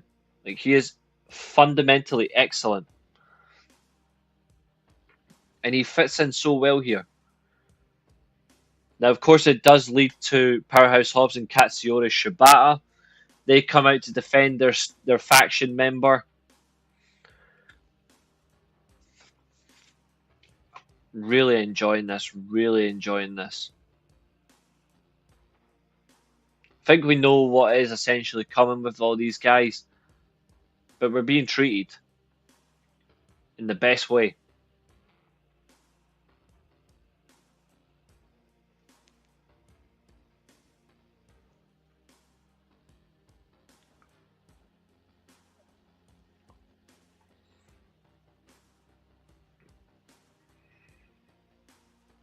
I get why it was frustrating in that way.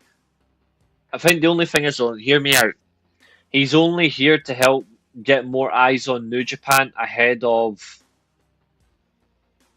I think it's to get more eyes ahead of what's like the G1.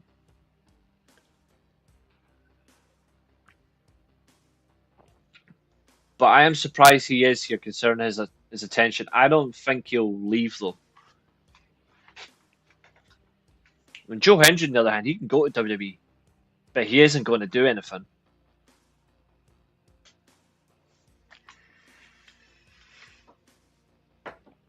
Like, systematically, he's already been replaced by Mr. Iguana.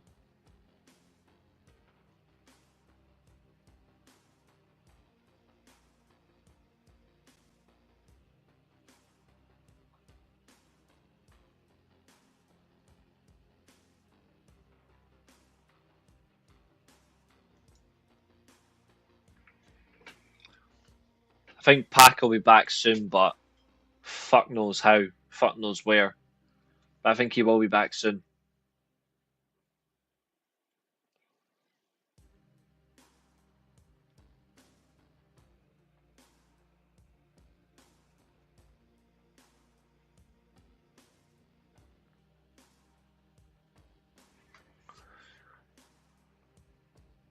Now, following the post-match attack, we go straight to a little short break. And then we go to the main event. We already have, of course... Yeah, that's certainly possible. We go to the main event, which is fine with me, because it's Hangman and Will Ospreay teaming up with Shibata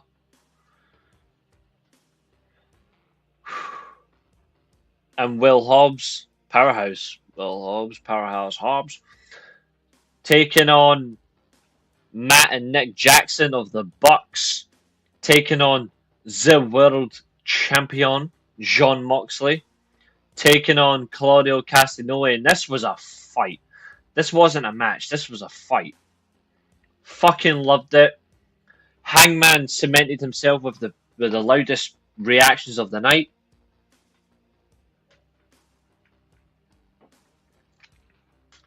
But it would be no much more than what happened to Shibata. Shibata, of course, would be forced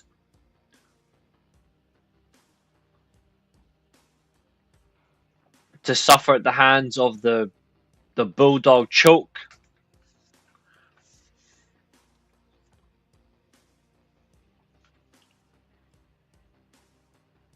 Yeah, that was fucking hilarious.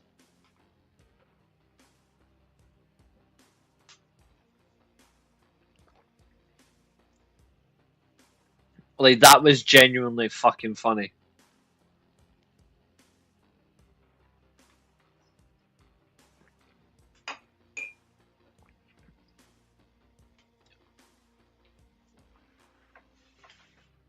This watch along just got even better.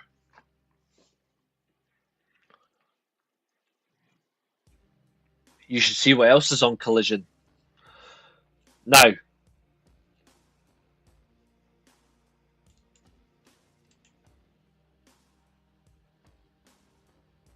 following the match, we do get an absolute barbaric display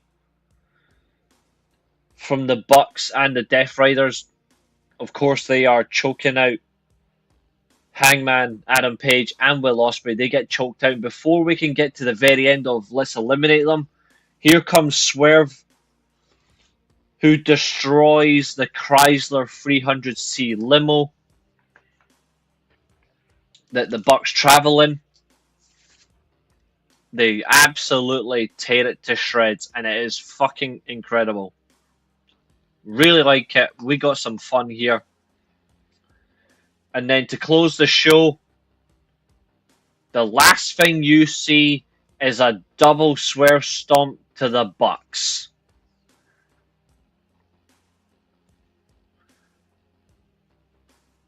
Bada bing, bada boom. The stare down between Moxley and Hangman after he hits the half-delivered buckshot lariat to Claudio. Marina Shafir, of course, throws him out the ring. You can see that they are trying to get the best finishes possible to the product. That works. That's what we want. Oh yeah, 100%. 100%. I'm really liking this a lot now. That stare down was ice cold. It was really well done. Really well done. Guys, I actually have a very interesting announcement as well. Now, he's not in the chat, but do you guys remember Aaron Loves Wrestling? You know, the ripped gym guy?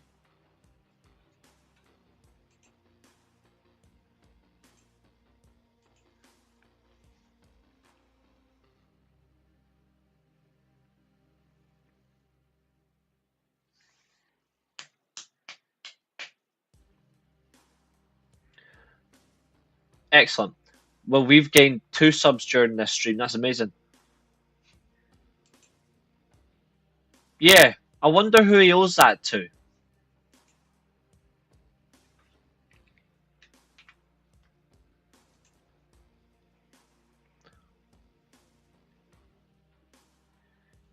in the greatest respect, which I'm so glad for him.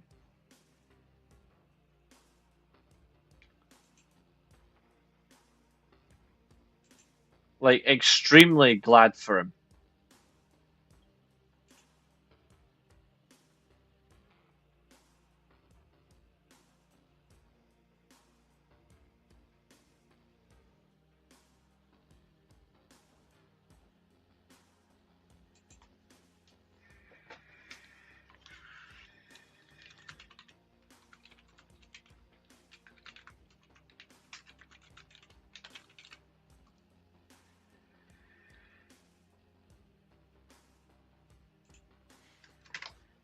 "106 subscribers," and I told him he would pass 100 by All In.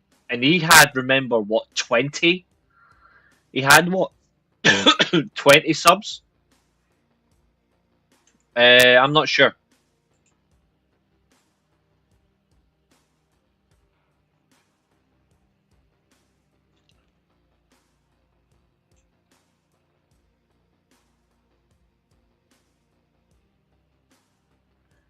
He is currently streaming right now, though. He's streaming NBA 2K25, which is cool. I just popped into his stream just a little bit to see how he's getting on. But he's on 106 subscribers now. I'm actually really glad for him. Like, I really am, because I told him it was going to happen.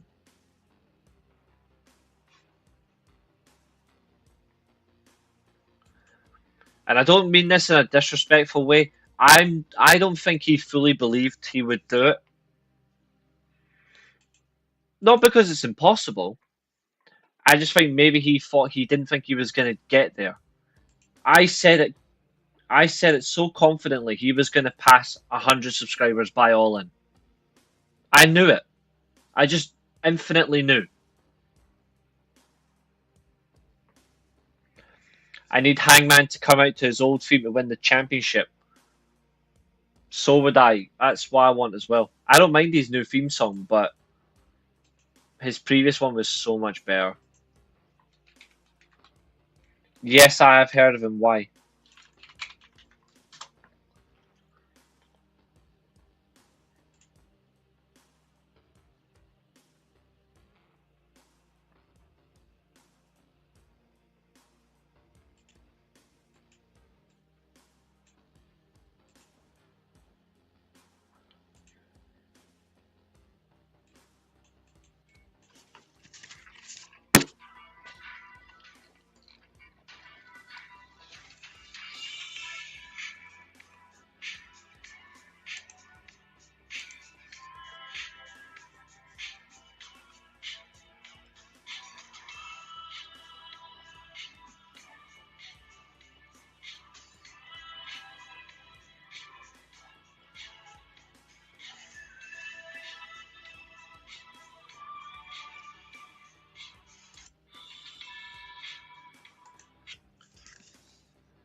Yep.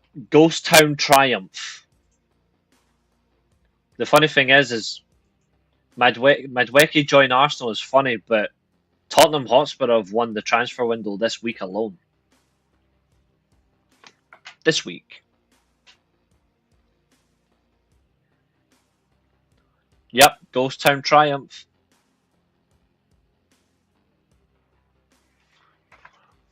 Even though I've had dinner, I'm actually ordering some more food because I'm actually still hungry. I had sausages and mashed potatoes for dinner, and I'm actually still hungry.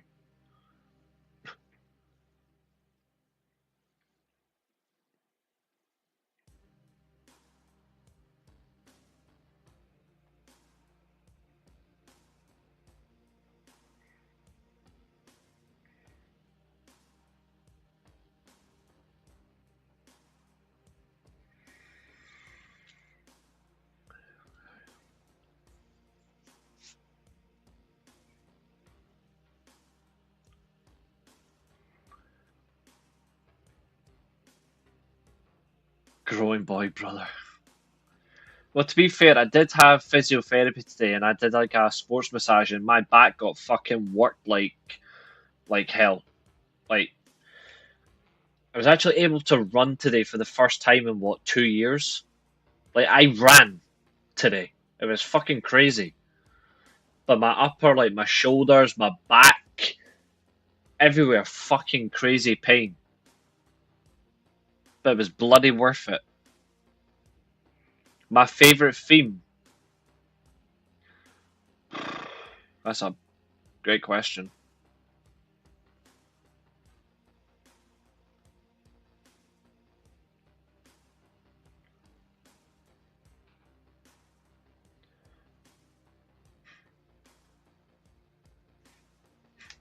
We'll put it this way, I ran from an area that's meant to be 15, 20 minutes away, I ran it in 7 minutes.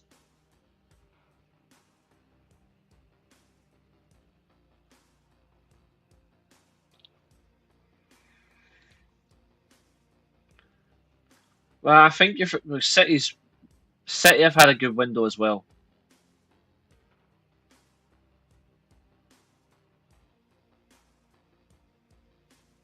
We've had a horrible window. I don't even want to fucking think about ours anymore.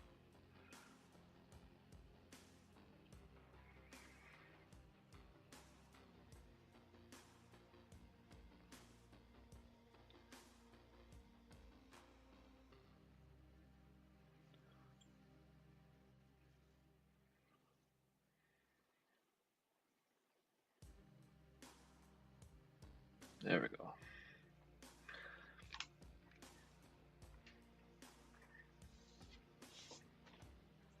Taker's Dark Side 3 is up there for me. I don't think I can pick one, but I have like a top 5. But it's manic.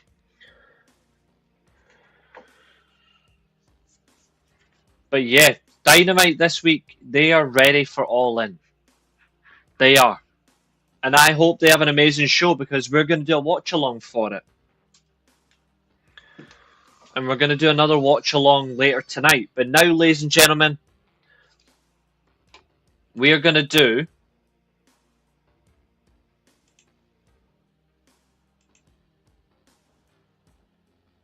a very crazy time period for Q&A.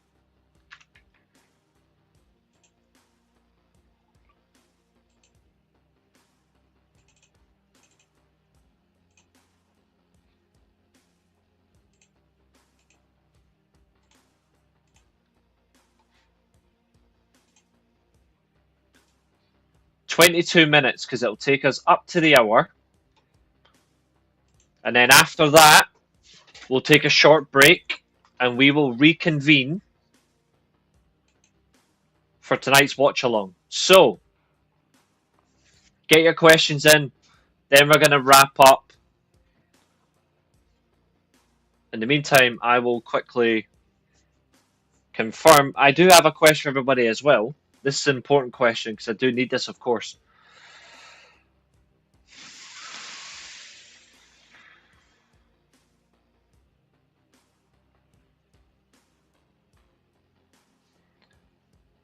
That is correct. 12 o'clock Central Time, 3 p.m. Eastern Time. And then it's 8 o'clock my time. All in on Saturday for the watch along. Who's going to join me? And by join, I mean on the watch along. What am I live streaming? Collision and TNA. And then tomorrow we're going to do the review for all 3 shows.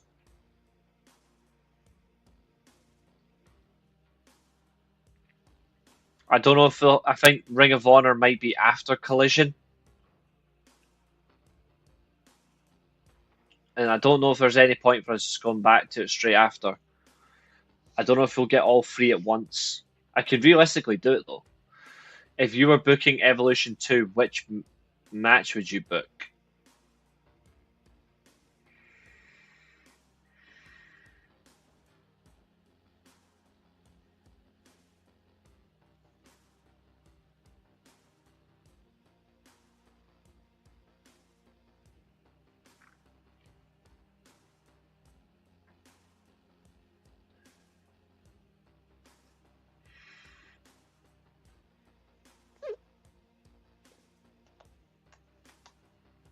Awesome, Fernando. No worries, guy. Okay, for Maria's question,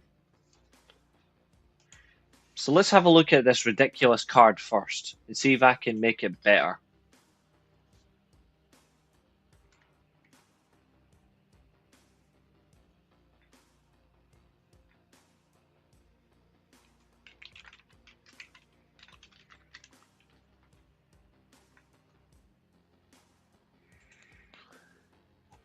Let's see. So we've got 7 matches. Awesome, Maria. We have 7 matches for All In. So let's do this. So the first match is JC Jane versus Jordan Grace for the NXT Women's title. This might shock you, but I would keep this match the same, but I would change it. I would make this a steel cage match. I would make this a steel cage. The Women's World title match, Io Sky versus Rhea Ripley. I would change that match completely. I would still have Io Sky defending the title, but I would have Io Sky versus Stephanie Vacour in a 30-minute Iron Woman match.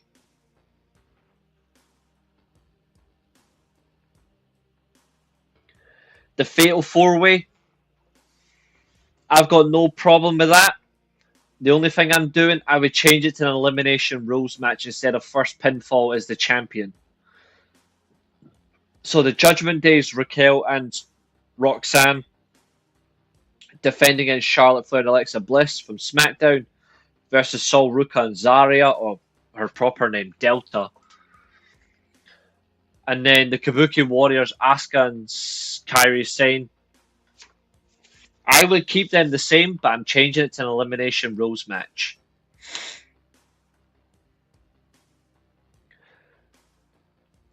Asuka versus Io Sky for me should be a SummerSlam match.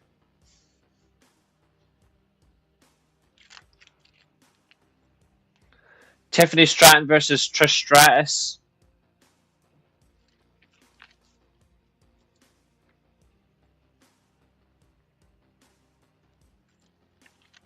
I would change that to Tiffany Stratton versus Chelsea Green. And then Jade Cargill versus Naomi, no holds barred. That's fine with me. The Battle Royal, keep that as it is, but I hope Nikki Bella doesn't win it, even though I think she's going to win it. The Triple Threat match for the Women's Intercontinental title. You're stuck with that. I already know how it's going to happen, so we're stuck with it. Me, personally,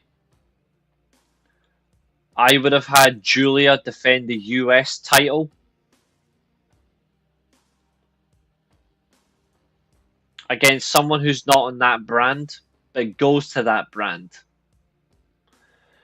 I would have Julia defend against Ivy Nile.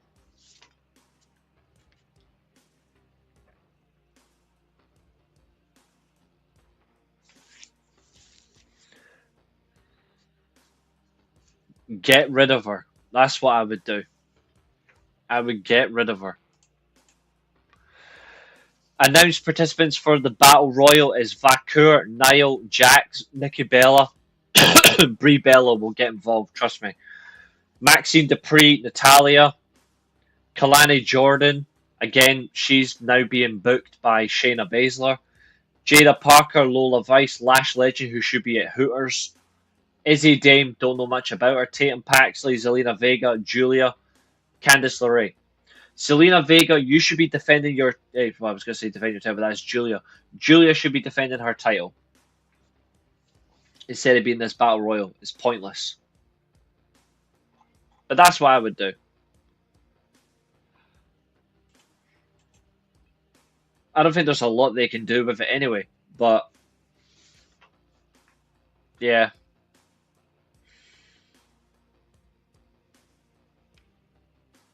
I would just change some of the matches to important stipulations. I feel like Rhea Ripley is just going to win that title, and then it's back to square one. If it's Rhea Ripley versus Nikki Bella at SummerSlam, then Triple H deserves all the absolute hell he deserves.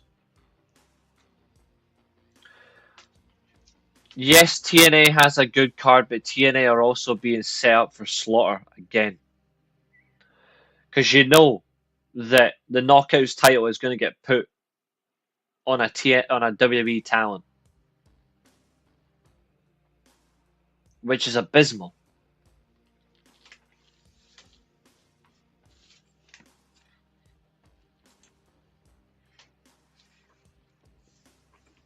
I won't stand for it.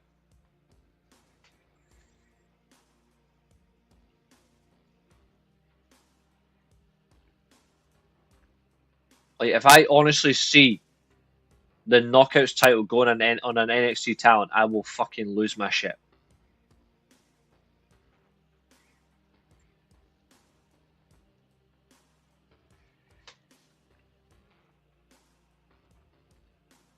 Zodiac, you're very welcome. I will be back.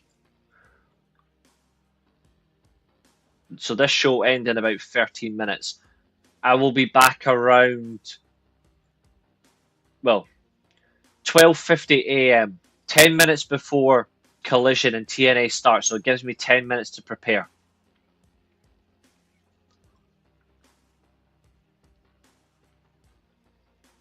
I'll just watch Ring of Honor tomorrow and catch up on Ring of Honor. But I'm definitely going to do Collision and TNA tonight.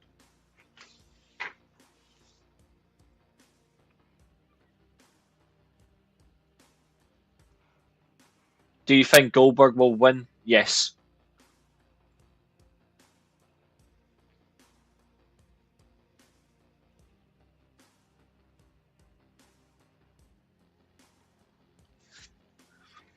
Cardinals, eh?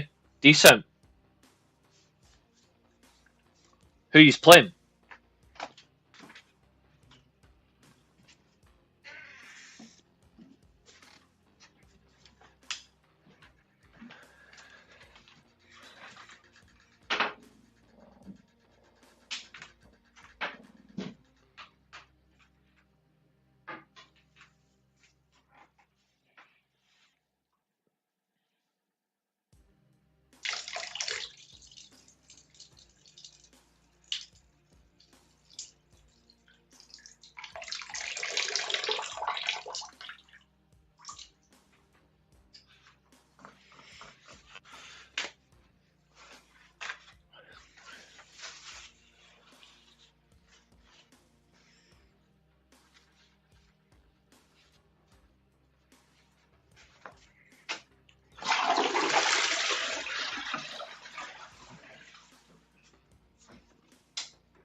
Will it be a squash? I think so.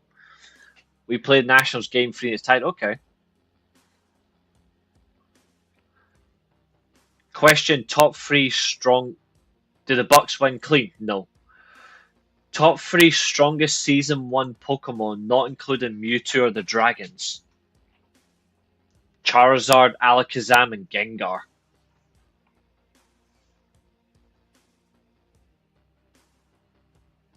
I think Alakazam is down, and also Gyarados.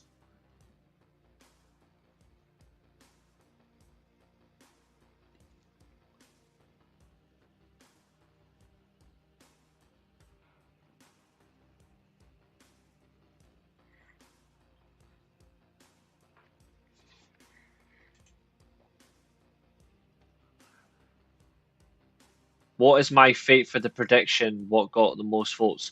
You are happy enough that you only need psychic. They are, because in that game, special is special attack and special defense. So Alakazam is foolproof. Same with Gyarados. It's crazy. You are okay. You only have to defend it on the free shows as originally discussed. What is your favorite gimmick ever?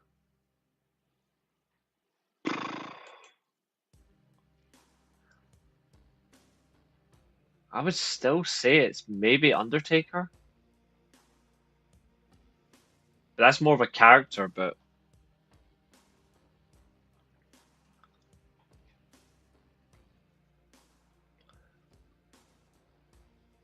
I'd probably say that. But there's so many. Like, the Hitman is actually a gimmick.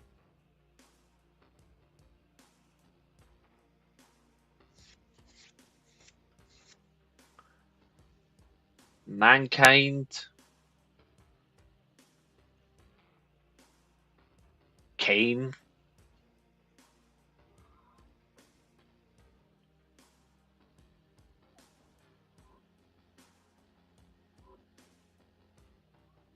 the Rainmaker's a gimmick.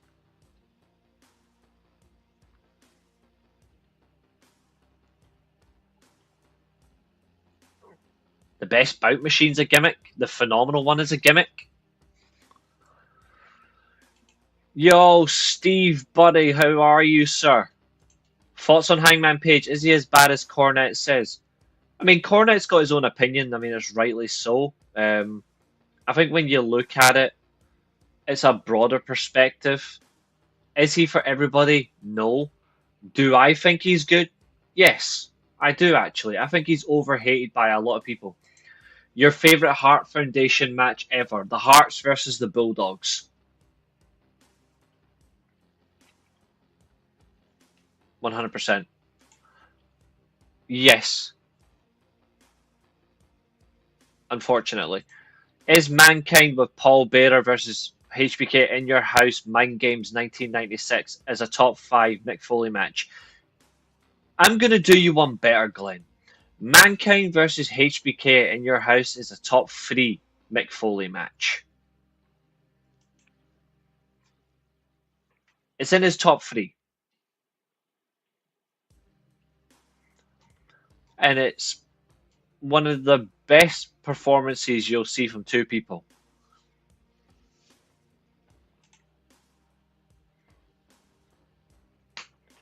Up to you, Uncle Luke.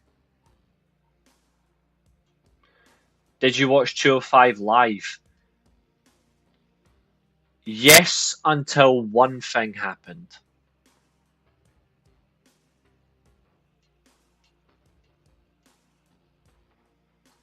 When they made one title change, that was it. I stopped watching.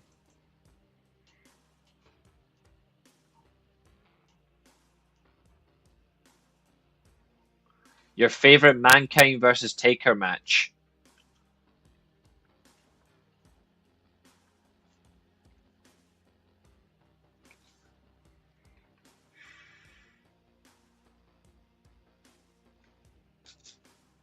I'm a big fan of so many Mankind Taker matches. Hell in a Cell was excellent.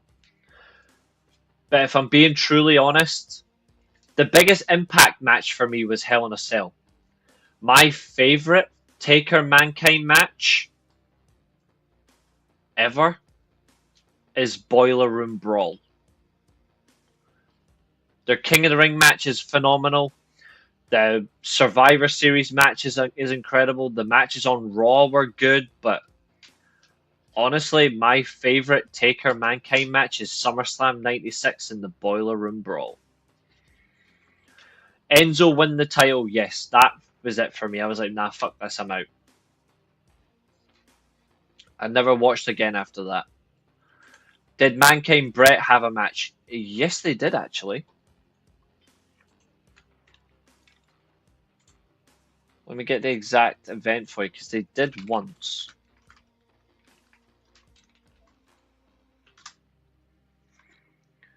Yeah, Shotgun Saturday in January 97. It's actually on YouTube. Hold on. Oh, fuck off, you fresh fuck. 13 minutes on Shotgun Saturday, which is one of the worst fucking things of all time.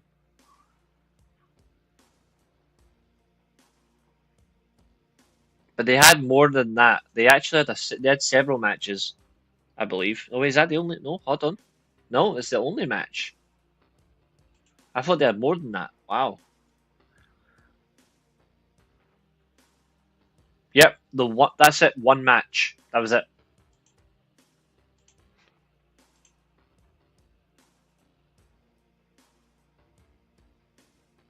I did, but I basically gave up on Enzo Amore after. Like, I gave up on them because of Enzo Amore and all that bollocks. But I did watch that. Buddy Murphy and generally one of the best matches they had. 2 seconds. Someone's at my door. Yes, Brett and Rock had a match before Triple H tried to kick him out of the locker room.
Yeah, Bret Hart versus Rocky Maivia for the Intercontinental title.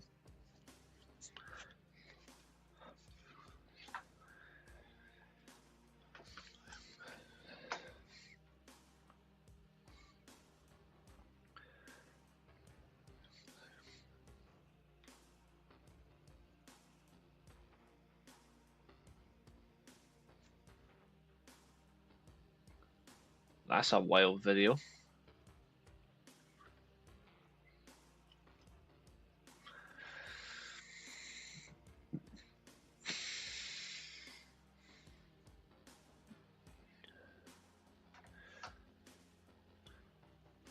But don't worry, we will be live again later on, and it's certainly going to be a good one. A double watch along for double the fun.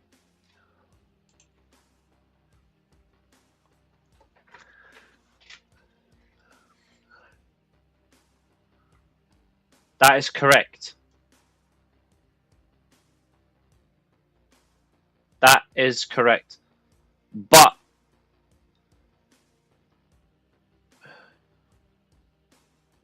I don't think personally. The hardest thing for me though is letting go of the I Quit match. In terms of like top three Mick Foley and WWE, all round is a harder conversation. Was Rey Mysterio winning the World Championship after Death Eddie Guerrero the right decision? This might hurt a lot of people. It was the wrong decision.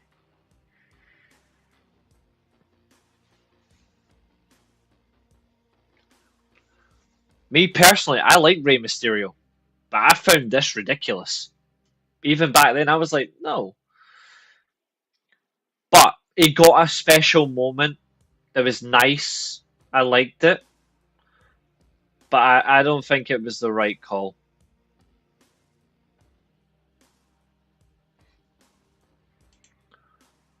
Orange or apple?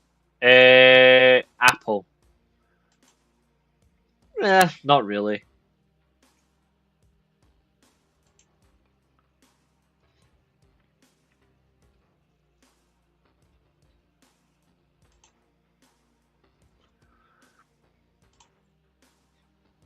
Ugh. Right, ladies and gentlemen, it has gone past 11 p.m. UK time. I'm going to disappear for just a little bit. I'll be back in just under 2 hours. I will see you then. When are you watching Superman? Ooh, I'm not sure yet. I'm going to, but I'm not sure when. But when I do, I'll let you know. Guys, I'll see you for the. We'll just do We'll just do TNA and Collision.